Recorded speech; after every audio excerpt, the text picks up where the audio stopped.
Popping up in offices like Google and Facebook come in a variety of shapes and sizes. Some have adjustable heights so you can cower underneath them, while more expensive options include a warm, pulsating blanket for workers to wrap themselves in to feel calm. But many people are making their own. I've rigged this up so I can type comfortably and my arms won't get tired. Plus, it's got speakers so I can listen to a comforting voice saying shh over and over again. I've tried a fetal position desk myself, and I can say it's a great way to get through the f***ing day. Thanks, Aaron. I hate my job. This is the Onion News Network. Got Telegram? You can follow our channel there and discuss show prep with other listeners at telegram.freetalklive.com.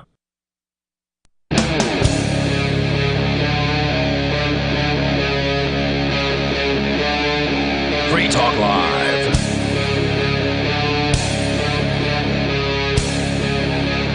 It is Free Talk Live. Welcome to the show. The phones are open here, and you can join us and bring up anything you want. Live Saturday episode, the number is 603-283-6160. Here in the studio tonight, it's Ian. Beakless Mountaineer. And I don't know what we're yelling about! For those of you who are maybe if you haven't listened to the show in the last week, maybe this is your only night that you've listened in the last week, this will be a bit of a different experience for you. Because it is the new version of Free Talk Live, where we don't have two whole commercial breaks per hour in this program. So you're going to encounter 8 more minutes of actual talk content time and 8 fewer minutes of commercial time. I thought you were going to say, live from New Hampshire, it's Saturday night! It is that too, but I think it's way more exciting that we don't have 24 minutes of commercials per show. More show for you, the listener. That we had for the last 15 years. Those are gone now, so we're going to have... what we've been discovering, and I don't know if you noticed this on Friday or on Sunday night when you kicked this off, Captain, was that show went by faster for us this week. It felt like... Oh, I believe it. You get deeper into a conversation, you're not getting your discussions broken up as often, and it really just kind of flows, I thought, a lot better. Yeah, it's your workflow. I would agree with that. I mean, like, if you're, even if you're, working at McDonald's or something, if you can, just keep going, and not be interrupted, like, the day's over before just passes, you know it. Yeah. Whereas if it's, okay, do a thing, and then you're out of things to do. And then do a thing, and then you're out of things to do. It takes forever.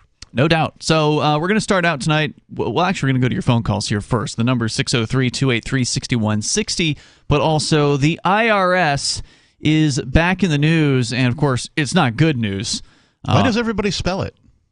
Internal Revenue Service? No, why does everybody spell it instead of pronounce it? Theirs. Oh, theirs. The IRS spells gotcha. theirs. Theirs. We'll get into that coming up here. It's not good news though. But first, we got Dave Ridley on the line here, calling us from somewhere out there. Dave, are you still out in Colorado? Yes, I'm visiting Colorado. All right. What's on your mind tonight? From RidleyReport.com. Dave, what's up? I wanted to update you just a little bit regarding something I'd called about a month or two ago, and that is the attempt to ban nuclear weapons. There was an attempt to ban nuclear weapons? I'm all ears. Yeah, it's actually gotten quite a bit of traction. In fact, I think they may actually be legal now. Well, wait a minute. Was this like a UN thing, or who was doing the banning? It's the 50 nations that have gotten together through the UN, which I don't like either, and tried to establish a nuclear-free collection of nations. Does that make sense? Mm-hmm. Okay, so are the 50 nations that are in this pact all nuclear people or nuclear nations? Are there any nuclear nations that are not part of the 50? Well, some of them are nuclear in the sense of having nuclear power, I think, but they're nuclear. They're free of nuclear weapons. It's about nuclear weapons, not nuclear So just power. to clarify, the 50 nations that are in this pact don't have any nuclear weapons, so it's not really going to change anything? Well, not at first, no. When nations started banning landmines, it was the same situation. The ones that didn't have them banned them first, but eventually it started putting pressure on the nations that were still using landmines. So none of these 50 are what we call a nuclear power as far as armaments are concerned. So the U.S. is not in it. Correct. I think China's not in it. Russia. Right. And what's useful is that it's putting pressure on them. You listen. I've been listening to some of the speeches of U.S. officials, and they're pretty nervous about this movement. Why? What's the pressure? I think it's public pressure. In theory, they're a democracy, right? Yeah, but I mean, they also have nuclear weapons, so they can kind of, throw their weight around, so to speak. I mean, why would these 50 nations have any kind? I mean, like, are they going to pressure economically? Are they going to say, we're not going to trade with you, or what do they got behind this? There are sanctions that get put on nations that don't comply, but I don't know exactly what they are, and I don't. I've read the treaty, or at least. I listened to the treaty. I had the computer read the whole thing to me while I was doing other things, and I have trouble finding problems with the treaty. There's some stuff in the treaty that does impose some internal, you're supposed to enforce the ban on nuclear weapons inside your country and stuff like that. I guess that would cost some tax dollars. But the main thing is just that the main problem here is that this is not the 1980s anymore, when people were on the streets worried about nuclear weapons and trying to get governments to downsize their nuclear weapons arsenals. Right. People were all over the streets back then. Now, no one seems to care about it. We have a bigger nuclear risk than we did in the 80s by far, and it's like no one cares. All the authoritarians are afraid of COVID, but they're not afraid of nuclear war, right? So at least if everything else is bad about the treaty, at least, which it's not, at least it draws attention to this concern that no one's paying attention to. Everybody in America right now is in denial about the risk that they're under right now. Yeah, we've mentioned it a couple of times here on Free Talk Live, exactly what you've said, maybe, paraphrased differently. But, yeah, that the risk is higher than it was back in the day, and yet everybody's like, whatever. Yeah, it's been my ongoing number one concern. I mean, I'm very concerned about the central bank digital currencies that are on their way here, but that is a less imminent destruction of human existence and freedom than literal destruction of human existence. Yeah, I mean, it probably wouldn't wipe out. It wouldn't wipe out humanity, but it would wipe out civilization. It very well might kick so much dust into the air that we cannot grow enough food to survive as a species. Yeah, I mean, it's all the same stuff that we've heard about. I'm old enough to have remembered the 80s when everybody's, oh my gosh, nuclear everything, and remember you had to get under your desk when you were in school, all that kind of stuff, duck and cover, and because my crappily made school desk is going to protect the radiation me from won't get you under there. Nuclear bomb. But Red Dawn, that movie was made back in the day, and it was just a take on fear-mongering of the people over nuclear war. And even a blanket can help you protect you from the effects of a nuclear blast. But nuclear winter is a very real possibility from nuclear war. Dropping one nuclear bomb not going to annihilate humanity. But if you get two nuclear-powered countries shooting nukes at each other, that's a problem. No doubt about it. So anyway, go ahead. So what's being done about it is people are organizing demonstrations around the country, coinciding with the January 22nd anniversary of this treaty, which I think went into effect 2 years ago. The treaty, the nuclear ban treaty, whatever you want to call it. So I'm helping to organize one in Colorado Springs. They're setting a date for it. They'll probably have a date for it in a few days, and we probably do it right before the 22nd. And other people are doing the same thing. And you can learn more. I think a good place to go is the National War Tax Resistance Coordinating Committee, nwtrcc.org and WTRCC. I should probably sing that. And nwtrcc.org. But they probably have good information about it. And I would just like to encourage other people, just do something, do more than nothing, because if you were to do something against nuclear weapons in the 80s, you'd just be drowned in a sea of other people who are doing the same thing. Mm-hmm. But right now, you can make more of a difference because it's such a blank slate that you can ride on. So get out there. I went to a demonstration yesterday in front of Peterson Air Force Base here in Colorado Springs. It was small. It was just a sine wave, but it felt good. I mean, we got seen by a heck of a lot of military people, and you got to start somewhere. Yeah, I'm very excited about this because, I mean, peer pressure's a thing even among nations. And the reason that nations get away with what they get away with is that they have this veneer that they are the good guys. So if you have other countries saying, well, we are morally superior to you in this obvious way, and you're not willing to be morally superior like we are, then they lose credibility and they can get away with less. So I'm very happy about this. Yeah, and the other thing to keep in mind is that people act as though the demonstrators in the 80s, they act as though they didn't accomplish anything, but they were very successful. The demonstrations in the 80s were followed by a massive reduction in nuclear arsenals. It put this issue on the agenda, and both the leaders of both superpowers took action against nuclear weapons shortly after these big demonstrations. Do you know how many nations there are that have nuclear weapons, Dave, offhand? 9. There's 9 of them. Okay. That's my understanding, yeah. All right. Well, the only thing I have to say about the alleged reduction in nuclear arms is, I never saw any actual evidence. Now, I didn't. Yeah, how do you know it's true? They said that they reduced them, and by they I mean the countries who said, "How do you trust? Hey, we're gonna reduce our But did they really? How do you know they didn't ferret them over a secret military facility in Area 51 or something like that? I could say, it took me 45 minutes to drive here when it only took 30. And trust us, we're the government. They've always been honest before. Well, right? Even the rhetoric change, I think, is still an important thing. So they're not saying, hey, it's really important to us to be secure by having more and more and more nuclear missiles. We're up to 3,000. We're up to 4,000. We're up to 10,000. I mean, even just the change in rhetoric is an important shift. Fair enough. Do we know what the number is, what the alleged number of nuclear weapons in the United States is? Well, the total global number, I think, was somewhere between 40,000 and 70,000 in the late 80s. And in the late 80s. Now it's about 15,000 globally. The U.S. has, I think, 5,000 warheads in the U.S. The Russians have about the same number. Chinese have about 300. Again, those are official numbers. But this is what's good here is that the U.S. checked on Russia and Russia checked on the U.S., right? Like I was standing next to Russians looking at nuclear weapons being dismantled in the late 1980s when I worked in the media. So I did see some of this myself. I don't know if the warheads had probably already been removed, but they were dismantling the missiles right in front of me. I got video of it. So there was something, and I met a lot of Russians. My first chance to meet Soviets. It was really neat.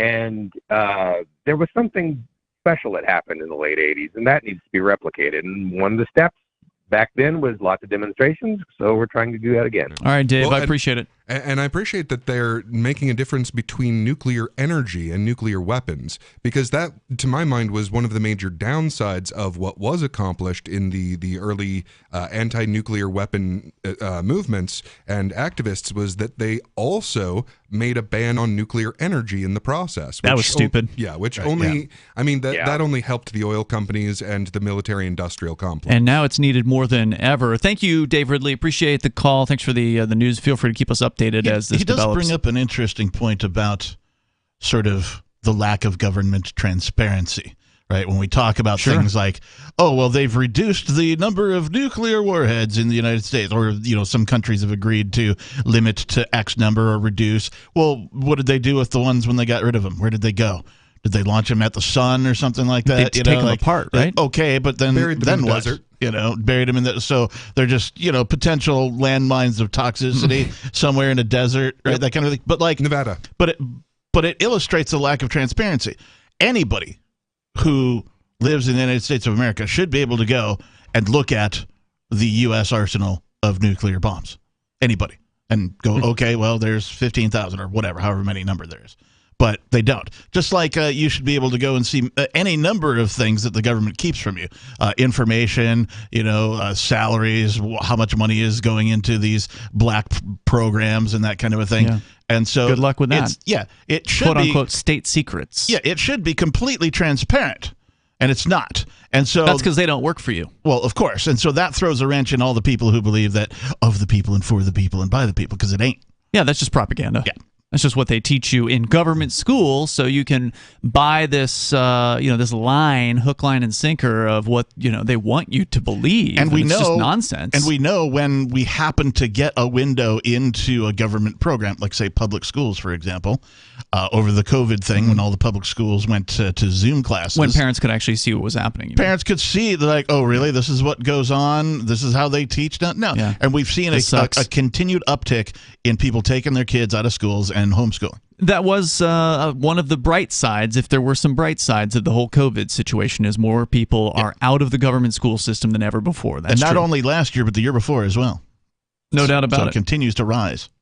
Which is one of the best signs for humanity's future I have ever seen in my life. No doubt. I mean, you're getting your kids out of these gang centers, essentially, where they're being indoctrinated day in, day out to believe that the government is good and that you can trust the state. And there's just so much damage that's done to people because of the government school system. Yeah, this was one of the things that I had to disagree with Nikki on, because she was saying, well, if your child decides that they want to go to a government school, you have to let them. And no, I completely disagree. Like, until they have reached the point where you believe that they are mature enough to make their own decisions, until that point, it is a discussion. You don't have to just give them anything they want, even in terms of their education.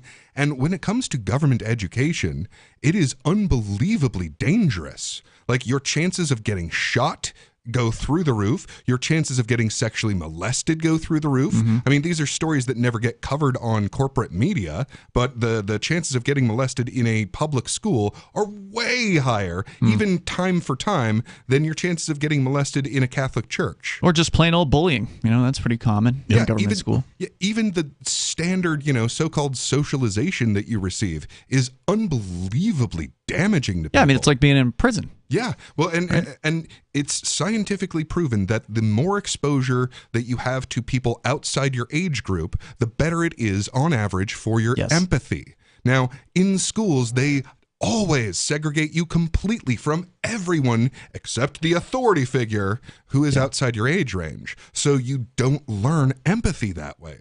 There's a lot of other things that you don't pick up as well, not just empathy, but this is one of the things that I was always impressed of when I heard about the Sudbury education model, which was created in Massachusetts. There was a couple guys that I knew here in Keene. They're like local guys that went to a Sudbury school. I think one of them went when he was in high school. He went to government school up through into high school at some point, and then went to Sudbury. But they put all the kids into school together. So from 5 years old to 18 or whatever, they're all in the same schoolhouse basically together, and so like the older kids can teach the younger kids stuff, and there's this milling around, this interaction that you just don't get in the stratified tiered system that the government has, where all these kids are forced to be around kids their same age, whereas in real life we're around people of different age groups. When we're at work, we have people who are older and younger than us, and there's a lot that you can learn from somebody who is not just older but also younger than you if you're in those experiences. And so that model, the Sudbury one, allows for that to happen, which I thought was pretty cool. And from time to time, people will claim that the Old West type of schools where folks actually learned more and that kind of thing, and they'll bust out, a written test from, 18 something or another. Oh, God, it's like brutally difficult, right? And they're like, this like was an 8th grade test or something. And you're like, man, I'm 50 years old. I don't think I could even answer one of these, But so there's, every now and again, there's a claim, but there's probably some truth to that, because the best way for a human to learn is to learn to be able to teach it. Yes. And so in schools that are or that were mixed age, the teachers would rely on the older students to assist with teaching the younger students. And so that reinforces whatever lessons the older students were taught, because now they have to in turn turn around and teach it themselves to the younger kids. And that's exactly how this was done before government interference. Right. So what would happen is, okay, well, this kid learned how to add, so they're going to ask for a fee to teach that to another younger person. It's like, hey, would you like to learn how to add and subtract? Well, that'll cost you $0.25. And then they will teach them, to the best of their ability. And then if that kid learns properly, then they won't demand their quarterback. But if they don't learn, oh, well, I guess I got to go back to the guy who taught me because I don't know it well enough. And just a word on Sudbury schools. Are Sudbury schools successful? Sudbury graduates go on to college at equal or higher rates to those who attend more conventional schools. I believe it. Not that I think going to college is an impressive thing. But, I mean, if you consider that somebody in an environment of support and inspiration can be of a higher education level using the Sudbury methods as opposed to the government methods, that speaks a lot to the methods that they're using. It does make you wonder what education could be like if it wasn't not quite 100% monopolized. Like, government's got 90% of the students roughly. But if it wasn't such a big control over all these kids, like what would the different options be? Because there's some pretty creative solutions out there that have come up, but how many other, hundreds of other models would spring up into existence that currently no one has taken the time to create because, well, they're all going to government school? I don't know. We don't get to experience that reality, but maybe someday. John Taylor Gatto insists that genius is far more common than anybody realizes. It's just that government beats it out of you. Suppressed by the system. Oh, yeah. You will fit into the cookie cutter or else. Or we'll drug you. Yeah. Yeah, and that's another one of those things, like people who raise their own children, because that's what homeschooling is. It is raising your own children. That's all it is. Natural way, right? Yeah, and people who raise their own children are not incentivized to put them on amphetamines. There's just not an incentive to destroy their brain in exchange for making your job easier. Hey, when I went to public school, there were very few kids on anything as far as, drugs, ADD, wasn't even a thing. That was started coming in when I was in high school. That wasn't even a term that anybody knew of, when I was in grade school. So, all these things are new since then. And I mean, I didn't really see if anything, I think it was probably a better experience than a bunch of drugged out kids sort of dumbed down and, everybody had more personality, in my opinion. If you had a weird personality quirk or trait, it's like everybody just like, yep, that's Dave. Right. Yeah, and the literature is incredibly clear that the less a child is abused, the more different they will be. So if you allow a child to flourish, they will express their own uniqueness. And a parent, on average, will want that. But a teacher, on average, doesn't want the hassle of that. They don't want to have to work harder, and the more unique individuals you're dealing with, the harder you have to work. Right. Everybody must learn the exact same way in the government school system, whereas at home, the parents can change the curriculum based on what works and what doesn't for their own kid. Or more importantly, what the kid is interested in. Yeah. The topics, the subjects, what parts of, what entertains them, what draws their curiosity, right? You can tailor your child's education to those things because that's how people learn. If you get out of school, once you get out of school and you got to learn something for your job or something like that, you learn because you're motivated to do so. Right? Generally, you want to go into, a career path that you decided you're interested in. And so, of course, you're far more motivated to learn about that because you're already interested in it. Mm-hmm. And the incentives are different. Yeah. So if you're a faculty member, what you're incentivized by more than anything is the respect that you get. It's your position, how you're seen among your peers. I'm a teacher. It's a noble profession. And this is all throughout college. Right. This is all throughout the colleges. It's also through the grade schools. But it's all very prestige oriented. And your prestige doesn't come from how well your students do. Whereas when you are raising your own children, your incentive is to educate them, is for them to be capable of things. So like you had mentioned at one point, shop class. Well, think of how many oil changes would not have gotten done and how many taxes would not have gotten paid if people could change their own oil. There's more coming up here. The number is 603-283-6160. That's 603-283-6160. You can bring up whatever you want. Coming up, we're going to find out that the IRS, well, surprise, surprise, hasn't changed its ways at all. Oh, what? They're still going after the poorest of poor people. More coming up.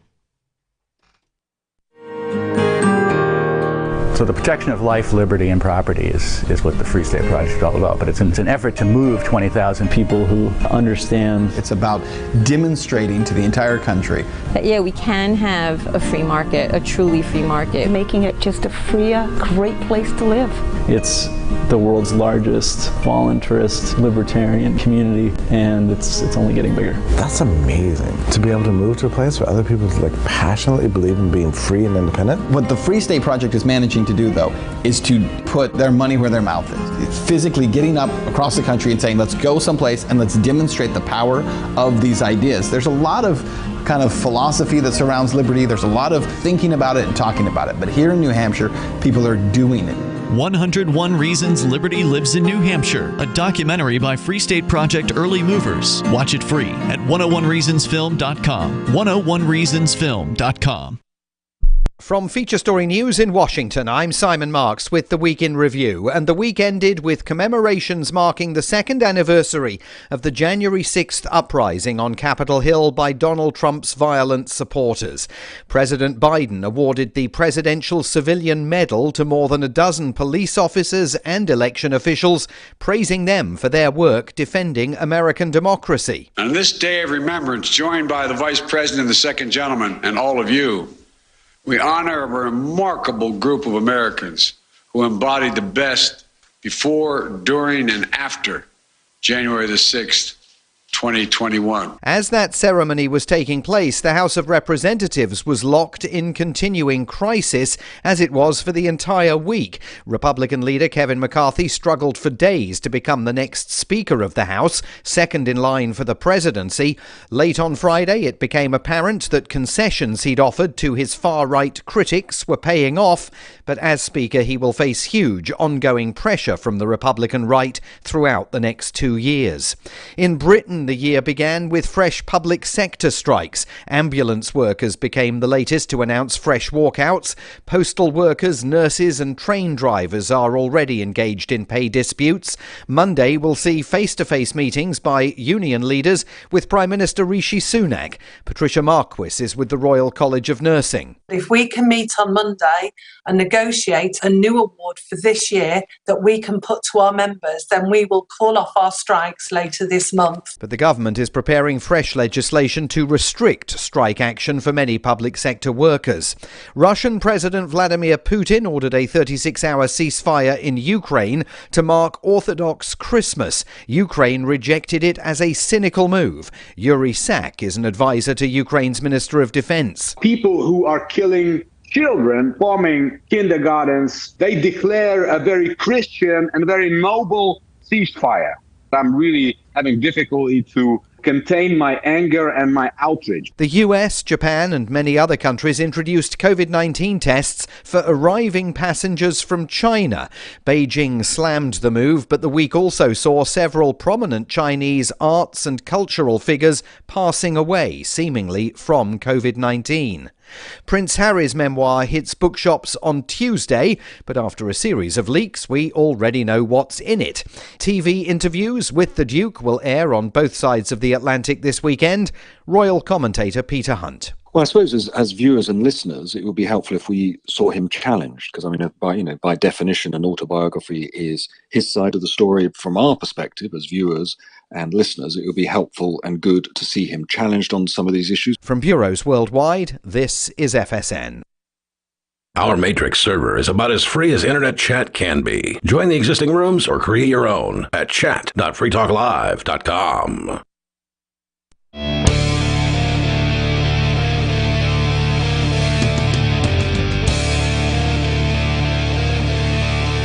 It's Free Talk Live, and you can join the show here. You can bring in whatever you want.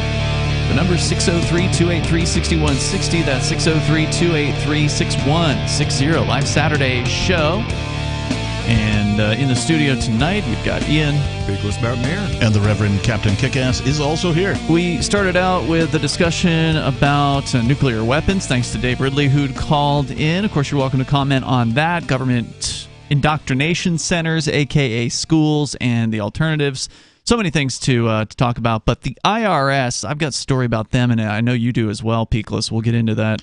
What's funny about nuclear war, nuclear weapons in the 1980s is that that was sort of the when it became inexpensive for most consumers to own a microwave. It's in the early 80s, mid 80s, right in that pocket. Mm-hmm. And so I, of course, referred to the microwave as the nuke. Yeah. True. Yep, just got to nuke my lunch. Yep. Yeah, that's what's funny. It's like we took this word that everybody associated with death and destruction and then, did it to our food. Even though I don't think it is a nuclear anything. No, but there is radiation involved. There True. is. Yeah, radio There's also waves. radiation involved when you flip on a light switch. Right, but the old microwaves were infamous for giving off far more radiation than the new ones do. They refined the technology and that kind of thing. So it's more efficient now than it was then, and they figured that kind of stuff out. But you can walk by it with a pacemaker without dying. There was a very real fear of the old school microwaves, man, especially the giant ones that were built into your stove and well placed. Yeah. Yeah. On a completely unrelated note, I do think that should we ever reach the dystopian future of dealing with like robot dogs with machine guns coming after us, there's going to be a new market for old microwaves. Turn them into a weapon to Exactly. Disable the dogs, basically? Exactly. Well, we're already here. I mean, the dogs are here, and they can be mounted with machine guns. So just the only question is, are they going to send it after you or Drones not really? too. Yep. Yeah. Just the last. If you think they don't flip that switch. If you think they don't already have them, you're naive. Yeah. Reason.com reporting on the shocking story that the IRS is still going after poor people. I'm shocked. Yeah. On Wednesday, Syracuse University's Unbelievable. Transactional Records Access Clearinghouse, TRAC, released data provided to it by the IRS on audits performed by the agency in fiscal year 2022. Despite the infusion of new funding earmarked for the IRS from last year's Inflation Reduction Act, so-called, the agency continued historic trends of hassling primarily low-income taxpayers, with relatively few millionaires and billionaires getting caught up in the audit sweep. Inconceivable. Yeah. I just don't believe it. How is that possible? Well, just like everything else in our government, it's like a spider web. The wasps go free and the flies get caught. Well, of course, the obvious reason is millionaires can afford lawyers, right? They can make life difficult on the IRS auditors, whereas if they go after some guy that's, a construction worker or whatever, somebody working in retail, or they don't have a lawyer, they can't afford a lawyer, so they're scared to death of the IRS audit notice that comes in the mail, and they just look, do whatever you need to do. I'll give you everything I got. Just don't put me in prison. Right. Yeah. Well, and I think part of this is people conceive of laws as if they were the law of gravity, where, if you just pass a law that says you doubled the taxes, then everyone's going to pay double the taxes. Yeah, for our it's not going to change what people do. It's not going to outsource things or make them find workarounds. No, it'll just double the taxes. For our listeners that don't believe that taxation is theft, or more accurately, taxation is extortion, tell us how you feel when you get an audit letter, because there is definitely a gun behind that audit letter. Yeah, do you feel happy about that? Do you feel good when you get a right? Yeah, that'd be a question. You don't feel good at all. It's kind of like when the blue and red lights go on behind you, and there's a policeman trying to pull you over. You feel relief, right, when that happens. You feel safe, right? Yeah. No, protecting and serving. No, you fear for your life in the moment. Yeah. There's a psychopath who's about to possibly murder you because you made the wrong move, according to him, or whatever. And even if you're probably only extort you. The odds are that's what's going to happen. But he could kill you. He might kidnap you, but he'll probably only extort you. Now, what feelings do you have when you get the IRS audit letter? Like, oh no, I don't want to go to jail. Right? I don't want to I don't want to have to go to court. I don't want to, all these things. You're all of a sudden fearful for what's going to happen. You're not, even if you're not relieved. You're not, oh, thank goodness they're checking up on me to see that I am accurate. I'm so glad that we have to pay to live in a society by doing this. Well, and that you may feel that way even if you aren't, quote unquote, cheating on the taxes, right? Like even if you've done everything you can to do it legally, fill out all the forms in triplicate and cross all the T's and dot all the I's, and you've had an accountant check it over, and you don't want to get in any trouble, you still are never sure. Right. You still never really know if you didn't break one of their stupid laws because there's so many of them. You haven't read the code. You can't understand the code. You're not a lawyer. And the lawyers themselves haven't read all the code because it's impossible for one person to read it all. Yeah, and even the lawyers that specialize in tax law tend to specialize in one particular area of tax law because there's too much for any human being to know. And in fact, there's too much for them to know even in that one area. Well, I specialize in water rights. You will not know all of the laws regarding water rights in taxation. The taxpayer class with unbelievably high audit rates, that is to say 5.5 times virtually everyone else, were low-income wage earners taking the Earned Income Tax Credit, 5.5 times. According to TRAC, noting the poorest taxpayers are, quote, easy marks in an era when IRS increasingly relies upon correspondence audits, yet doesn't have the resources to assist taxpayers or answer their questions. In fact, I remember years ago, and this is a long time ago, but I suspect it hasn't changed much, when they did a study when you would call the IRS for help and ask like the 10 most common questions, so not some obscure tax code question, but the most common questions, you would still get wrong answers from these people. Oh, yeah. Wow. Yeah, for sure. So you can't believe a word that they say. I think Mark Stevens used to do a bit of that on the No State Project.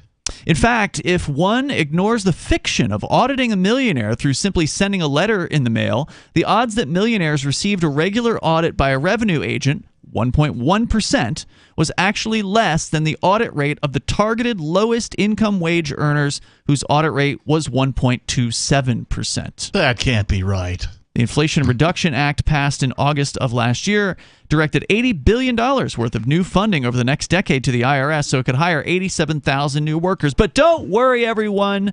The Republicans are taking over, and they say, and you can believe them because they are always honest, that the $80 billion in IRS funding, they're going to slash it. They're going to cut that $80 billion. Forget about the 87,000 new agents. It's not going to happen under Republican control. Guaranteed. You believe that, right? This is the thing about people, right? So we have to talk about people at some point because, if people are electing these representatives, then we have to address what's wrong with the people at some point, too. Right? Not just the fact that the system sucks, but the people are kind of sucky because they're putting these sucky people into power, right? And if there isn't anybody not it's sucky always only available, sucky people that look for the power. I understand, but then they should change the way people are given these responsibilities, in my opinion. Well, what do you want to do? Throw your vote away? I mean, vote for someone who's going to tax us actually less, who's going to actually reduce the power of the authoritarian government? But the people have this thing, and it shows up in like viewing habits of television and movies and stuff like that. People are attracted to a certain genre, right? So we have people who are like Jerome, for example. He is a political television aficionado. He's watching, a junkie. Yeah, he's got that thing on in the background all the time on CNN or whatever it is he's watching. And there are a whole bunch of other people on planet Earth that are just like that. And the problem with the people is that they can't see the redundancy. Right? Now, for all of my life, I could see the redundancy, right? Oh, Democrats are in, Republicans are in, Democrats are in, Republicans, Democrats, Republicans. It just government gets bigger. Government gets bigger no matter what. Spending doesn't go down. Taxes always go up, right? I can see the redundancy. But for whatever reason, the voting public isn't seeing that. And if they are, they're certainly doing nothing about it. I want to just address what they're talking about here, though, is the 118th Congress is unfortunately finally getting rolling. There was a few days that they couldn't get anything done because they couldn't agree on something. They couldn't agree on who was the House Speaker. Well, now they finally have agreed. The holdouts have stopped holding out. They've flipped over and they voted for this guy who's like a scumbag, of course. And so they're pandering. 4 days is a good start. We just have 361 to go. If only that had happened. But unfortunately, they're going to keep doing, quote unquote, the people's business, which of course is nonsense. They're going to do what their corporate masters. The people the business. That's for exactly. Sure. They're going to be doing what their corporate masters have been tasking them to do, and they are making a big to-do, apparently, about we Republicans, we're going to get rid of this $80 billion in IRS funding because we care about you. And first of all, there's still a Democratic president in office. Fact. So anything they do to pass a slashing of the $80 billion is nothing more than pandering to the voters because it's not going to actually go anywhere. Right. But even if they did, even if they were able to successfully slash the $80 billion, it's still just pandering because the IRS is still there. It still exists. Right? Still just as big and bad as it was before the $87 billion. Right. Yep. I mean, they're still destroying innocent people's lives, peaceful people's lives. According to the statistics here, more poor people are being audited, significantly more, 5.5 times more likely to be audited than any other category, the poorest of the poor. Yep. So that's not going to change. The IRS isn't going to change how it does "quote unquote" business. Right. It's just they wouldn't get the $80 billion, which they're going to get because the Republicans aren't going to be able to stop That's the same exact thing that happens when one party gets into power and says, we're going to make some budget cuts. They just cut the rate of spending. They don't actually cut the spending itself. That's right. So you get more deficits Right. in that particular case, which leads to more debt and so on. Yeah, so if the Republicans really cared about you and your financial well-being, they would eliminate the IRS. That's right. And that would actually get some real excitement, right? Like that would get legitimately, people would be like, oh my God, these Republicans really mean it. They really are And then with small that government. would come the elimination of the income tax, which would be the greatest, what's the word they like to use, stimulus package of in all 100 time. years. Yeah, at of least. all time. It would make every other stimulus package pale in comparison because guess what?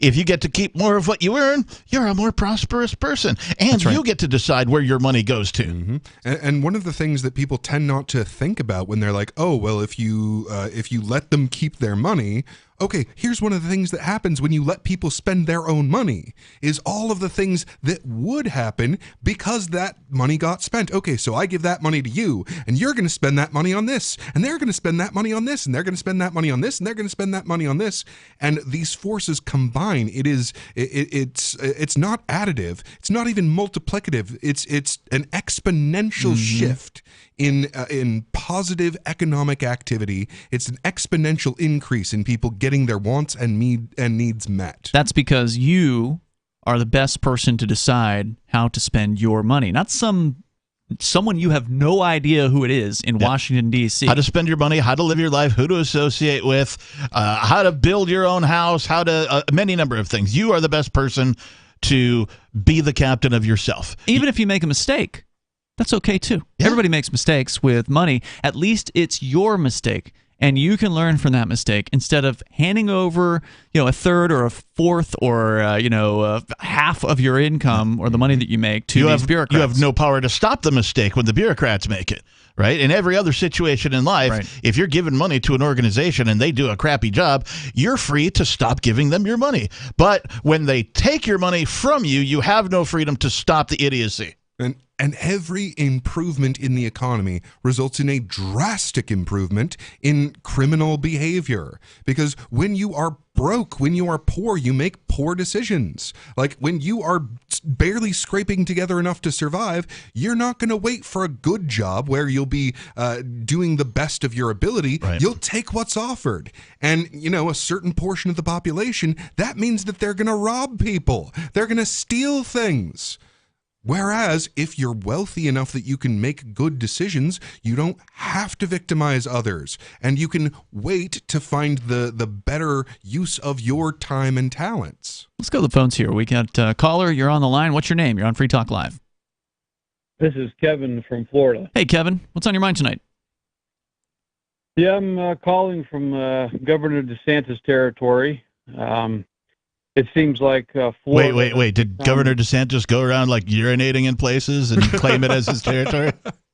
No, I believe he is calling from our arch rival, Florida. Oh, I see.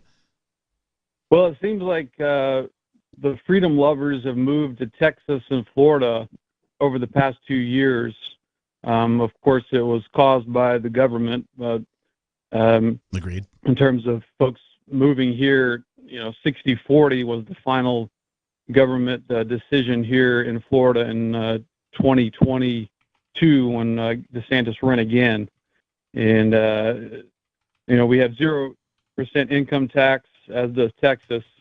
It almost seems like the red lovers, if you will, are moving to Texas and Florida. Well, I think that's an important distinction. The people who are for red states are not freedom lovers. They are people who only love freedom for certain things. They might love freedom for, or freedom from some level of taxes maybe, but they sure do love a police state from what I can tell. They love to crack down on people who might be smoking cannabis or perhaps selling sexual services and things like that. These aren't people that really love freedom or the free market, are they? Love a big military too. Yeah. Yeah, it's true. Some of the smaller populated counties in Florida are a little more freedom-loving than the ones down south. It seems to be, the Democratic nominee in 2018 that ran against DeSantis, he was proposing a 1% income tax, and he just lost by 2%, and that was pre-COVID. And luckily, DeSantis has gone against the COVID measures. He's also he didn't in the beginning, though. Vaccine. It's important to remember that DeSantis was cracking down just like all the rest of the governors in the beginning on COVID, and then he realized that it might be more politically advantageous for him to change his tune on that particular issue. Yeah, he saw an opportunity, and an opportunity it was. Right, because he's a slimeball politician just like the rest of them. The fact that anybody who loves freedom could be fooled by this character who is a arch police statist. In fact, I believe Reed Coverdale, who's our Thursday night co-host, describes him as a neoconservative. I mean, this guy is bad news. He's big government just in the way he wants the government to be big. That's absolutely right. Actually, when you look at the game theory of the Republican versus Democrats, we have a winner-take-all system. And you almost have to go with one of the two, unfortunately. I've voted Libertarian since I was 18, the last 15-plus years. But in honesty, you almost have to go with one of the two. That is no, you the don't. psyop. That is the trick. Skill, one of the two. That is the confidence game. They trick you into believing that you have to choose between these two monsters, when the fact of the matter is, and look, if Trump didn't prove this to you, I don't know what will. There is nothing that is ever going to change the policies of this government. If you go, oh, the Democrats are terrible, and you vote Republican, or if you go, oh, the Republicans are terrible, and like, I get it. Right now, the more authoritarian party is the Democratic Party. And 20 years ago, the more authoritarian party was the Republicans. It's whoever's in charge. Well, I mean, whoever's in charge is part of it, and part of it is just the way their narratives shift over the years. But it's going to shift back in the other direction, and then the war will be a greater focus of our authoritarian tyranny, and we'll be back to the Republicans being the more authoritarian party. And this is the part that humans can't escape, the feedback loop, if you will, that we can't get out of. Is at some point DeSantis will no longer be in charge in his particular chair, and there'll be somebody else, probably a Democrat, because that tends to be how things go with elections. Well, maybe not. Maybe it'll be another Republican. I think what was it Kevin, I think, is saying here is that there's a bunch of red state people that have moved down to Florida to shore up the Republican establishment down there. But let's reverse here, go back to March of 2022. This DeSantis guy, he's a snake, just like a lot of these other politicians. He'll say, "Oh, look over here. In this hand, I'm against COVID. I've got all these things that, look, I'm so freedom friendly." And then over here, he's passing every pro-cop crackdown police state bill he possibly can. Further, the whole, the claim about the Republicans is they're quote-unquote small government. But what happened earlier this year in Florida? Lawmakers passed, and DeSantis approved, a $112 billion budget, the largest in state history. So don't try to tell me that these Republicans, don't try to tell me that these Republicans give one whit about anything small government, because they're making the government bigger. Yeah, Republicans are just a different flavor of socialism. Yes. And their flavor of socialism is the military. Because people don't think that they don't think about the military that way, but it is 100%, like, it is literal communism. Like, in the sense of, and I don't mean like the idealistic communism. No, I mean like absolute government ownership of every resource and its means of distribution. That is what the military is.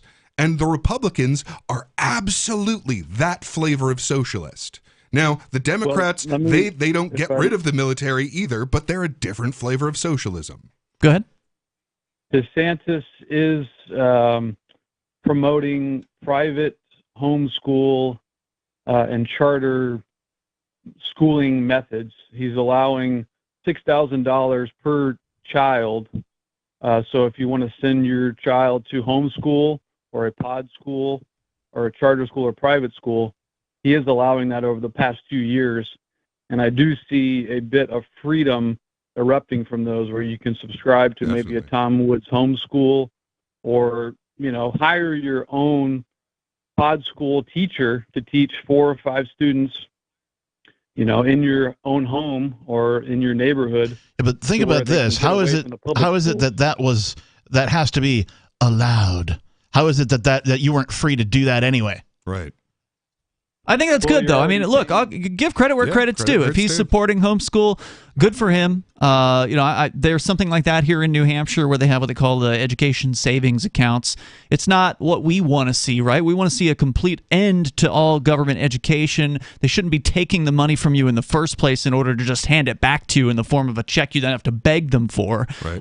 So we want to see more than that happening, but it's a step in the right direction. Mm-hmm. But again, the point is the overall picture in Florida is government's getting bigger. The budget's getting bigger. It's a record-sized budget in Florida. So clearly this guy doesn't care about small government. He's just pandering to you. And here's a crucial difference. So I know that he is going to be running for president, and I think he will be a way worse president than he is a governor. So like as a governor... Sure, more power. Right. So as a governor, he was loose on the COVID restrictions, and he's allowing homeschooling.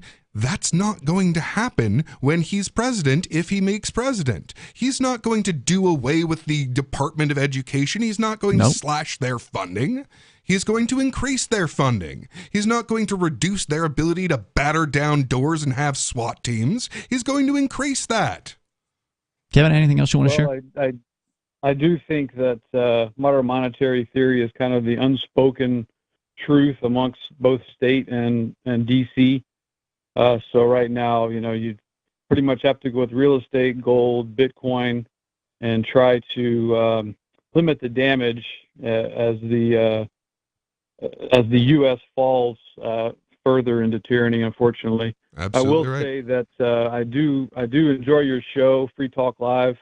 How many radio stations are you guys on, and how can a person help get you on more radio stations? Well, thank you for asking. It's about 100, just over 170 at the moment. We did lose a handful of them, several of them as the new year came into play because we put in this new show format where we cut out literally 8 minutes of commercials every hour. Some stations said, that's not for us. We like a lot of commercials, so they got rid of us, and that's fine. We're okay moving forward without them. But if you want to reach out to local radio stations, obviously the talk stations are the one you want to talk to, and try to reach the program director. It's harder now than it's ever been because stations, especially since COVID, have been cutting back on staffing big time. They may not even have like a secretary answering the phones up front. So check the website, look for an email address if you can't get through on the phones, and just send a quick message out saying that you want to hear Free Talk Live. And amps.freetalklive.com. Yeah, that helps too. And one more quick note, another way to hedge against inflation is art. Art is uncorrelated to all other markets and has really stood the test of time quite well. Thank you for the call tonight. Definitely appreciate it. There's more on the way. We got hour number 2 coming up here. We can talk more about the IRS cracking down on the poorest of the poor, and you can share your thoughts as well about whatever's on your mind here on Free Talk Live. Are you a sneezer? If you're not, can you get close to one? I don't literally mean someone sneezing. Sneezer, as defined by marketing guru Seth Godin, is an opinion leader. When a sneezer mentions something, other people catch what Godin calls the idea virus. Seth Godin says some people are more likely to tell their friends about a great new idea. So identifying and courting sneezers is a key success factor for idea merchants. His book, Unleashing the Idea Virus, is the most downloaded ebook in history, and you can download the whole book free. That's how he's making his idea contagious. Click tips, tricks, and other stuff to help you cut through the clutter at www.survivalspeech.com. I'm Holland Cook.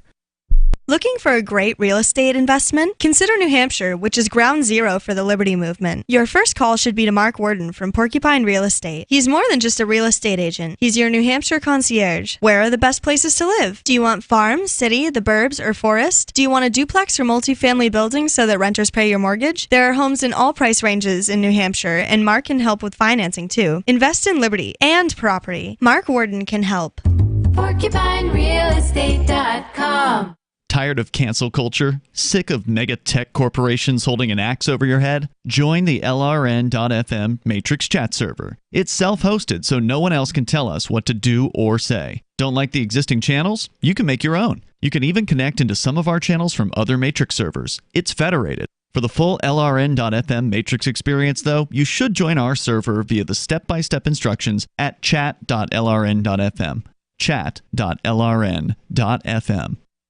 You're listening to the live edition of Free Talk Live. Hour number 2 is next, after the news, here on the Liberty Radio Network at LRN.FM. From Feature Story News in Washington, I'm Simon Marks with the Week in Review, and the week ended with commemorations marking the second anniversary of the January 6th uprising on Capitol Hill by Donald Trump's violent supporters. President Biden awarded the Presidential Civilian Medal to more than a dozen police officers and election officials, praising them for their work defending American democracy. On this day of remembrance, joined by the Vice President and the Second Gentleman and all of you, we honor a remarkable group of Americans who embodied the best before, during, and after January the 6th, 2021. As that ceremony was taking place, the House of Representatives was locked in continuing crisis, as it was for the entire week. Republican leader Kevin McCarthy struggled for days to become the next Speaker of the House, second in line for the presidency. Late on Friday, it became apparent that concessions he'd offered to his far-right critics were paying off, but as Speaker, he will face huge ongoing pressure from the Republican right throughout the next 2 years. In Britain, the year began with fresh public sector strikes. Ambulance workers became the latest to announce fresh walkouts. Postal workers, nurses and train drivers are already engaged in pay disputes. Monday will see face-to-face meetings by union leaders with Prime Minister Rishi Sunak. Patricia Marquis is with the Royal College of Nursing. If we can meet on Monday and negotiate a new award for this year that we can put to our members, then we will call off our strikes later this month. But the government is preparing fresh legislation to restrict strike action for many public sector workers. Russian President Vladimir Putin ordered a 36-hour ceasefire in Ukraine to mark Orthodox Christmas. Ukraine rejected it as a cynical move. Yuri Sak is an advisor to Ukraine's Minister of Defense. People who are killing children, bombing kindergartens, they declare a very Christian and very noble ceasefire. I'm really having difficulty to contain my anger and my outrage. The US, Japan and many other countries introduced COVID-19 tests for arriving passengers from China. Beijing slammed the move, but the week also saw several prominent Chinese arts and cultural figures passing away, seemingly from COVID-19. Prince Harry's memoir hits bookshops on Tuesday, but after a series of leaks, we already know what's in it. TV interviews with the Duke will air on both sides of the Atlantic this weekend. Royal commentator Peter Hunt. Well, I suppose as viewers and listeners, it would be helpful if we saw him challenged, because I mean, by definition, an autobiography is his side of the story. From our perspective, as viewers and listeners, it would be helpful and good to see him challenged on some of these issues. From bureaus worldwide, this is FSN. In the coming week, fears of a possible recession will remain top of mind on Wall Street. Already, Federal Reserve officials expect to keep interest rates in place in the hope of keeping inflation at bay. From FSN's business desk in New York, Jody Jacobs with this week's preview. Some key economic data is expected out next week in the US, with some economists still adamant that there's no way of avoiding a recession. Consumer price inflation expectations are due early in the week, with the latest Consumer Price Inflation Index expected to be announced on Thursday. During the last reporting period, the CPI rose 0.1%. Also out next week will be the initial jobless claim report. Both these economic data reports will give some indication as to where the US economy is headed and whether a recession remains on the cards. Jody Jacobs, New York. Thousands of mourners gathered at the Vatican for the funeral of former Pope Benedict. It's the first time in modern history a living pope has led the burial service for his predecessor. Benedict died last weekend at the age of 95, having resigned the papacy in 2013. A controversial figure, but according to commentator and papal author Austin Ivory, a significant one as well. A towering theologian, one of the great intellects of his day, who was given the role of Pope, which he didn't really want, and to some extent didn't carry out that well because he wasn't good at governance. But at the end of it, took this great, courageous, prophetic decision to resign. Stories we'll be covering in the coming week. President Biden will be in Mexico City for a North American Leaders Summit. Milder weather may drive down European energy prices again, but California is braced for significant storms coming in from the Pacific. Those stories here and on our broadcast partner networks worldwide. And that is the Week in Review from Feature Story News. Simon Marks reporting. According to a groundbreaking study on anxiety disorders published this week in the New England Journal of Medicine, researchers have discovered that feelings of anxiety can be completely resolved as long as people think about them real hard. After studying subjects with mild to chronic anxiety disorders, we found that the best way to overcome mental stress is to isolate the root of the anxiety, analyze it from every possible angle, and then think about it nonstop until it completely disappears. Researchers worked with numerous subjects in the middle of high-stress scenarios and said the key to overcoming anxiety is to start by focusing on a minor problem, list everything that can go wrong in the worst-case scenario, and then repeat that list in your head 200 times. After anywhere between 3 to 6 hours of perpetually torturing yourself over things outside of your control, all feelings of anxiety will completely disappear, and you can finally enjoy the remainder of your day. This is the Onion News Network. You can stick it to the man and big tech. Join our FTL social mastodon at social.freetalklive.com.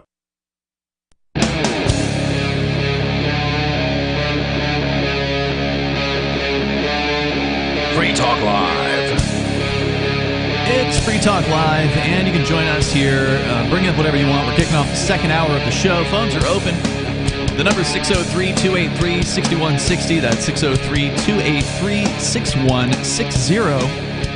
And in the studio tonight, it's Ian. Peakless Mountaineer. The Reverend Captain Kickass is also here. We're going to go into your phone calls here, but for those of you just tuning in, we have been talking about the IRS. According to Reason.com, they are citing a group called Syracuse University's Transactional Records Access Clearinghouse. Sounds like a fun place to work. But they've been digging through IRS records, and they found that 5.5 times virtually everyone else, the taxpayer class with unbelievably high audit rates, were low-income wage earners taking the earned income tax credit. These are the lowest of low-wage earners. Do they put like a number on it, like below what income per year? Are we talking below 30 grand, below 50 grand? I think in order to get earned income tax credit, you've got to be below, I don't know, like 20 grand? I don't do taxes, so I couldn't tell you. But I mean, that's what I'm asking. Do they put a number on it? Like, what do they consider a low income? I don't know. You'd have to look up the details on the earned income tax credit. Okay. Once you get above a fairly low number, it doesn't apply anymore. But let's go to your phone calls here. We got somebody calling in from Mexico, Puerto Vallarta. Danny is on the line. Danny, welcome. Hey, how you doing? What's on your mind tonight? Oh, not much. We were just talking about your show here, me and Jason Henza. Hey, all right. And I just asked him, hey, are they talking about the Sonora thing? And I guess you are not. Are you talking about the actual war on drugs that has finally erupted down in Mexico? Is that what you're referring to? Yeah, I was driving through that when it was happening on my motorcycle. And so I was filming the buses burning, and I put a YouTube video out on it already, but all right, so for our listeners that don't know, because we did talk about this, I think, 2 nights ago on Free Talk Live, and it's just absolutely insane. Can you kind of recap for our listeners what is going on down there? Well, so I had no idea what was going on. I'm driving a motorcycle, so I'm not listening. I don't watch TV anyway. Right. And I come up on this bus, and it's burning, and I just thought, a truck caught fire. And then a little ways later, there's another truck that caught fire. I'm like, okay. This isn't random. And then there's another one, and then a bus and another truck. And hold on, before you go on, what kind of buses are we talking about here? Are we talking about like a tour bus with, buses. Yeah. Really? Yeah, they were hijacking buses and trucks and just parking them across the road, setting them on fire, cut the road off. Now, truck, you mean like a semi? I went as far as I could. I went, I bypassed several roadblocks, and I ended up at the very last roadblock that I could go to, and I ended up sleeping, camping at a truck stop. And then the very next morning, I left from the truck stop, and by 10 a.m. I was in Culiacan, where it was all happening, and it was like nothing ever happened. It was like traffic everywhere, people walking, and and I stopped and asked a couple of people, like, "Hey, how is it?" "Oh, it's muy tranquilo now." And so, just out of curiosity, I asked the one guy, like, "Who do you trust more, the government or the cartel?" And he says, "They're the same." I'm like, yeah, nice. I figured that. So my understanding is what's going on down there is at the behest, apparently, of the U.S. government, the Spanish federal police or whoever made an arrest of the son of El Chapo. Right. El Chapo, of course, the notorious drug dealer, kingpin guy who got arrested a couple of years ago and was extradited into the United States, currently in prison. And so they arrested his son, and that erupted a huge fight between the cartel people and the federal government agents down in Mexico. So was the cartel trying to break him out of jail? So this is the second time it happened. It happened a while back, too. I'm not sure what the time frame was, but the violence got so bad then that they just let him go. Wow. So there was footage, by the way, Peakless, of a jail under some form of attack. It wasn't clear where it was or when it was or whatever. There's one of these things where you just see all these videos coming out and you don't know what's true and what's going on. I'm just trying to piece together if this is like a tactical assault to get their leadership back in order, or if this is just sort of a punitive measure to be like, don't you mess with us or we'll do all these terrible acts of violence. Probably a little bit of both. So are you saying, Danny, that it's calmed down now, that there's not ongoing shooting? So, I was asking people everywhere I went, like, hey, what's going on? They're like, don't worry about it. That nobody was afraid. None of the people were afraid. They're like, this is between them. Let them hash it out, and it's not a problem. So, one of the first places I had actually stopped was like a roadside shack, and I bought a little bit of food, and they were closing down. They're like, "Hey, you can stay here inside of our restaurant with your motorcycle if you want." But there was no fear. None of the truckers, nobody was afraid. I mean, I wasn't in Culiacan where all the shooting was going on, but even when I stopped and talked to people in Culiacan, that was the sentiment that I got from them. Yeah, just stay out of the way. Interesting. Danny, anything else you want to share tonight about what's going on down there? Well, the reason why I was heading down here is, Anarchapulco. This is Danny Sessom, I'm working with Anarchapulco. Oh, is that Danny? Hey, dude. Danny from the formerly of the Crypto Show. Yeah, well, I still put some out. Oh, I didn't know that. I didn't know you guys were back. Yeah, okay. I still put some videos and stuff out. Just, I'm more focused on what we're doing with Anarchapulco. Yeah, what is going on with Anarchapulco? I knew it came back last year. So how, what's the plan for this year? What's it looking like? It never went away. There's never been a year that hasn't happened. Oh, yet. Good. Nice. Good. Yeah. It's scaled down because of the COVID, but it's just been getting bigger and bigger, and we're taking more of a role in the community, and helping the orphanage and all. When is it this year? And are you going to be there? Yeah, I organized the crypto stage now, so nice. I've got all the speakers lined up, and we're working on these hydroponic projects to grow food for the orphanage, so they can grow their own food. Nice, and awesome. Hopefully have a little less carbs in their diet, and it's been pretty cool. Just the whole vibe of it has changed a bit since Nathan Freeman is gone, and I'm actually liking it a lot better.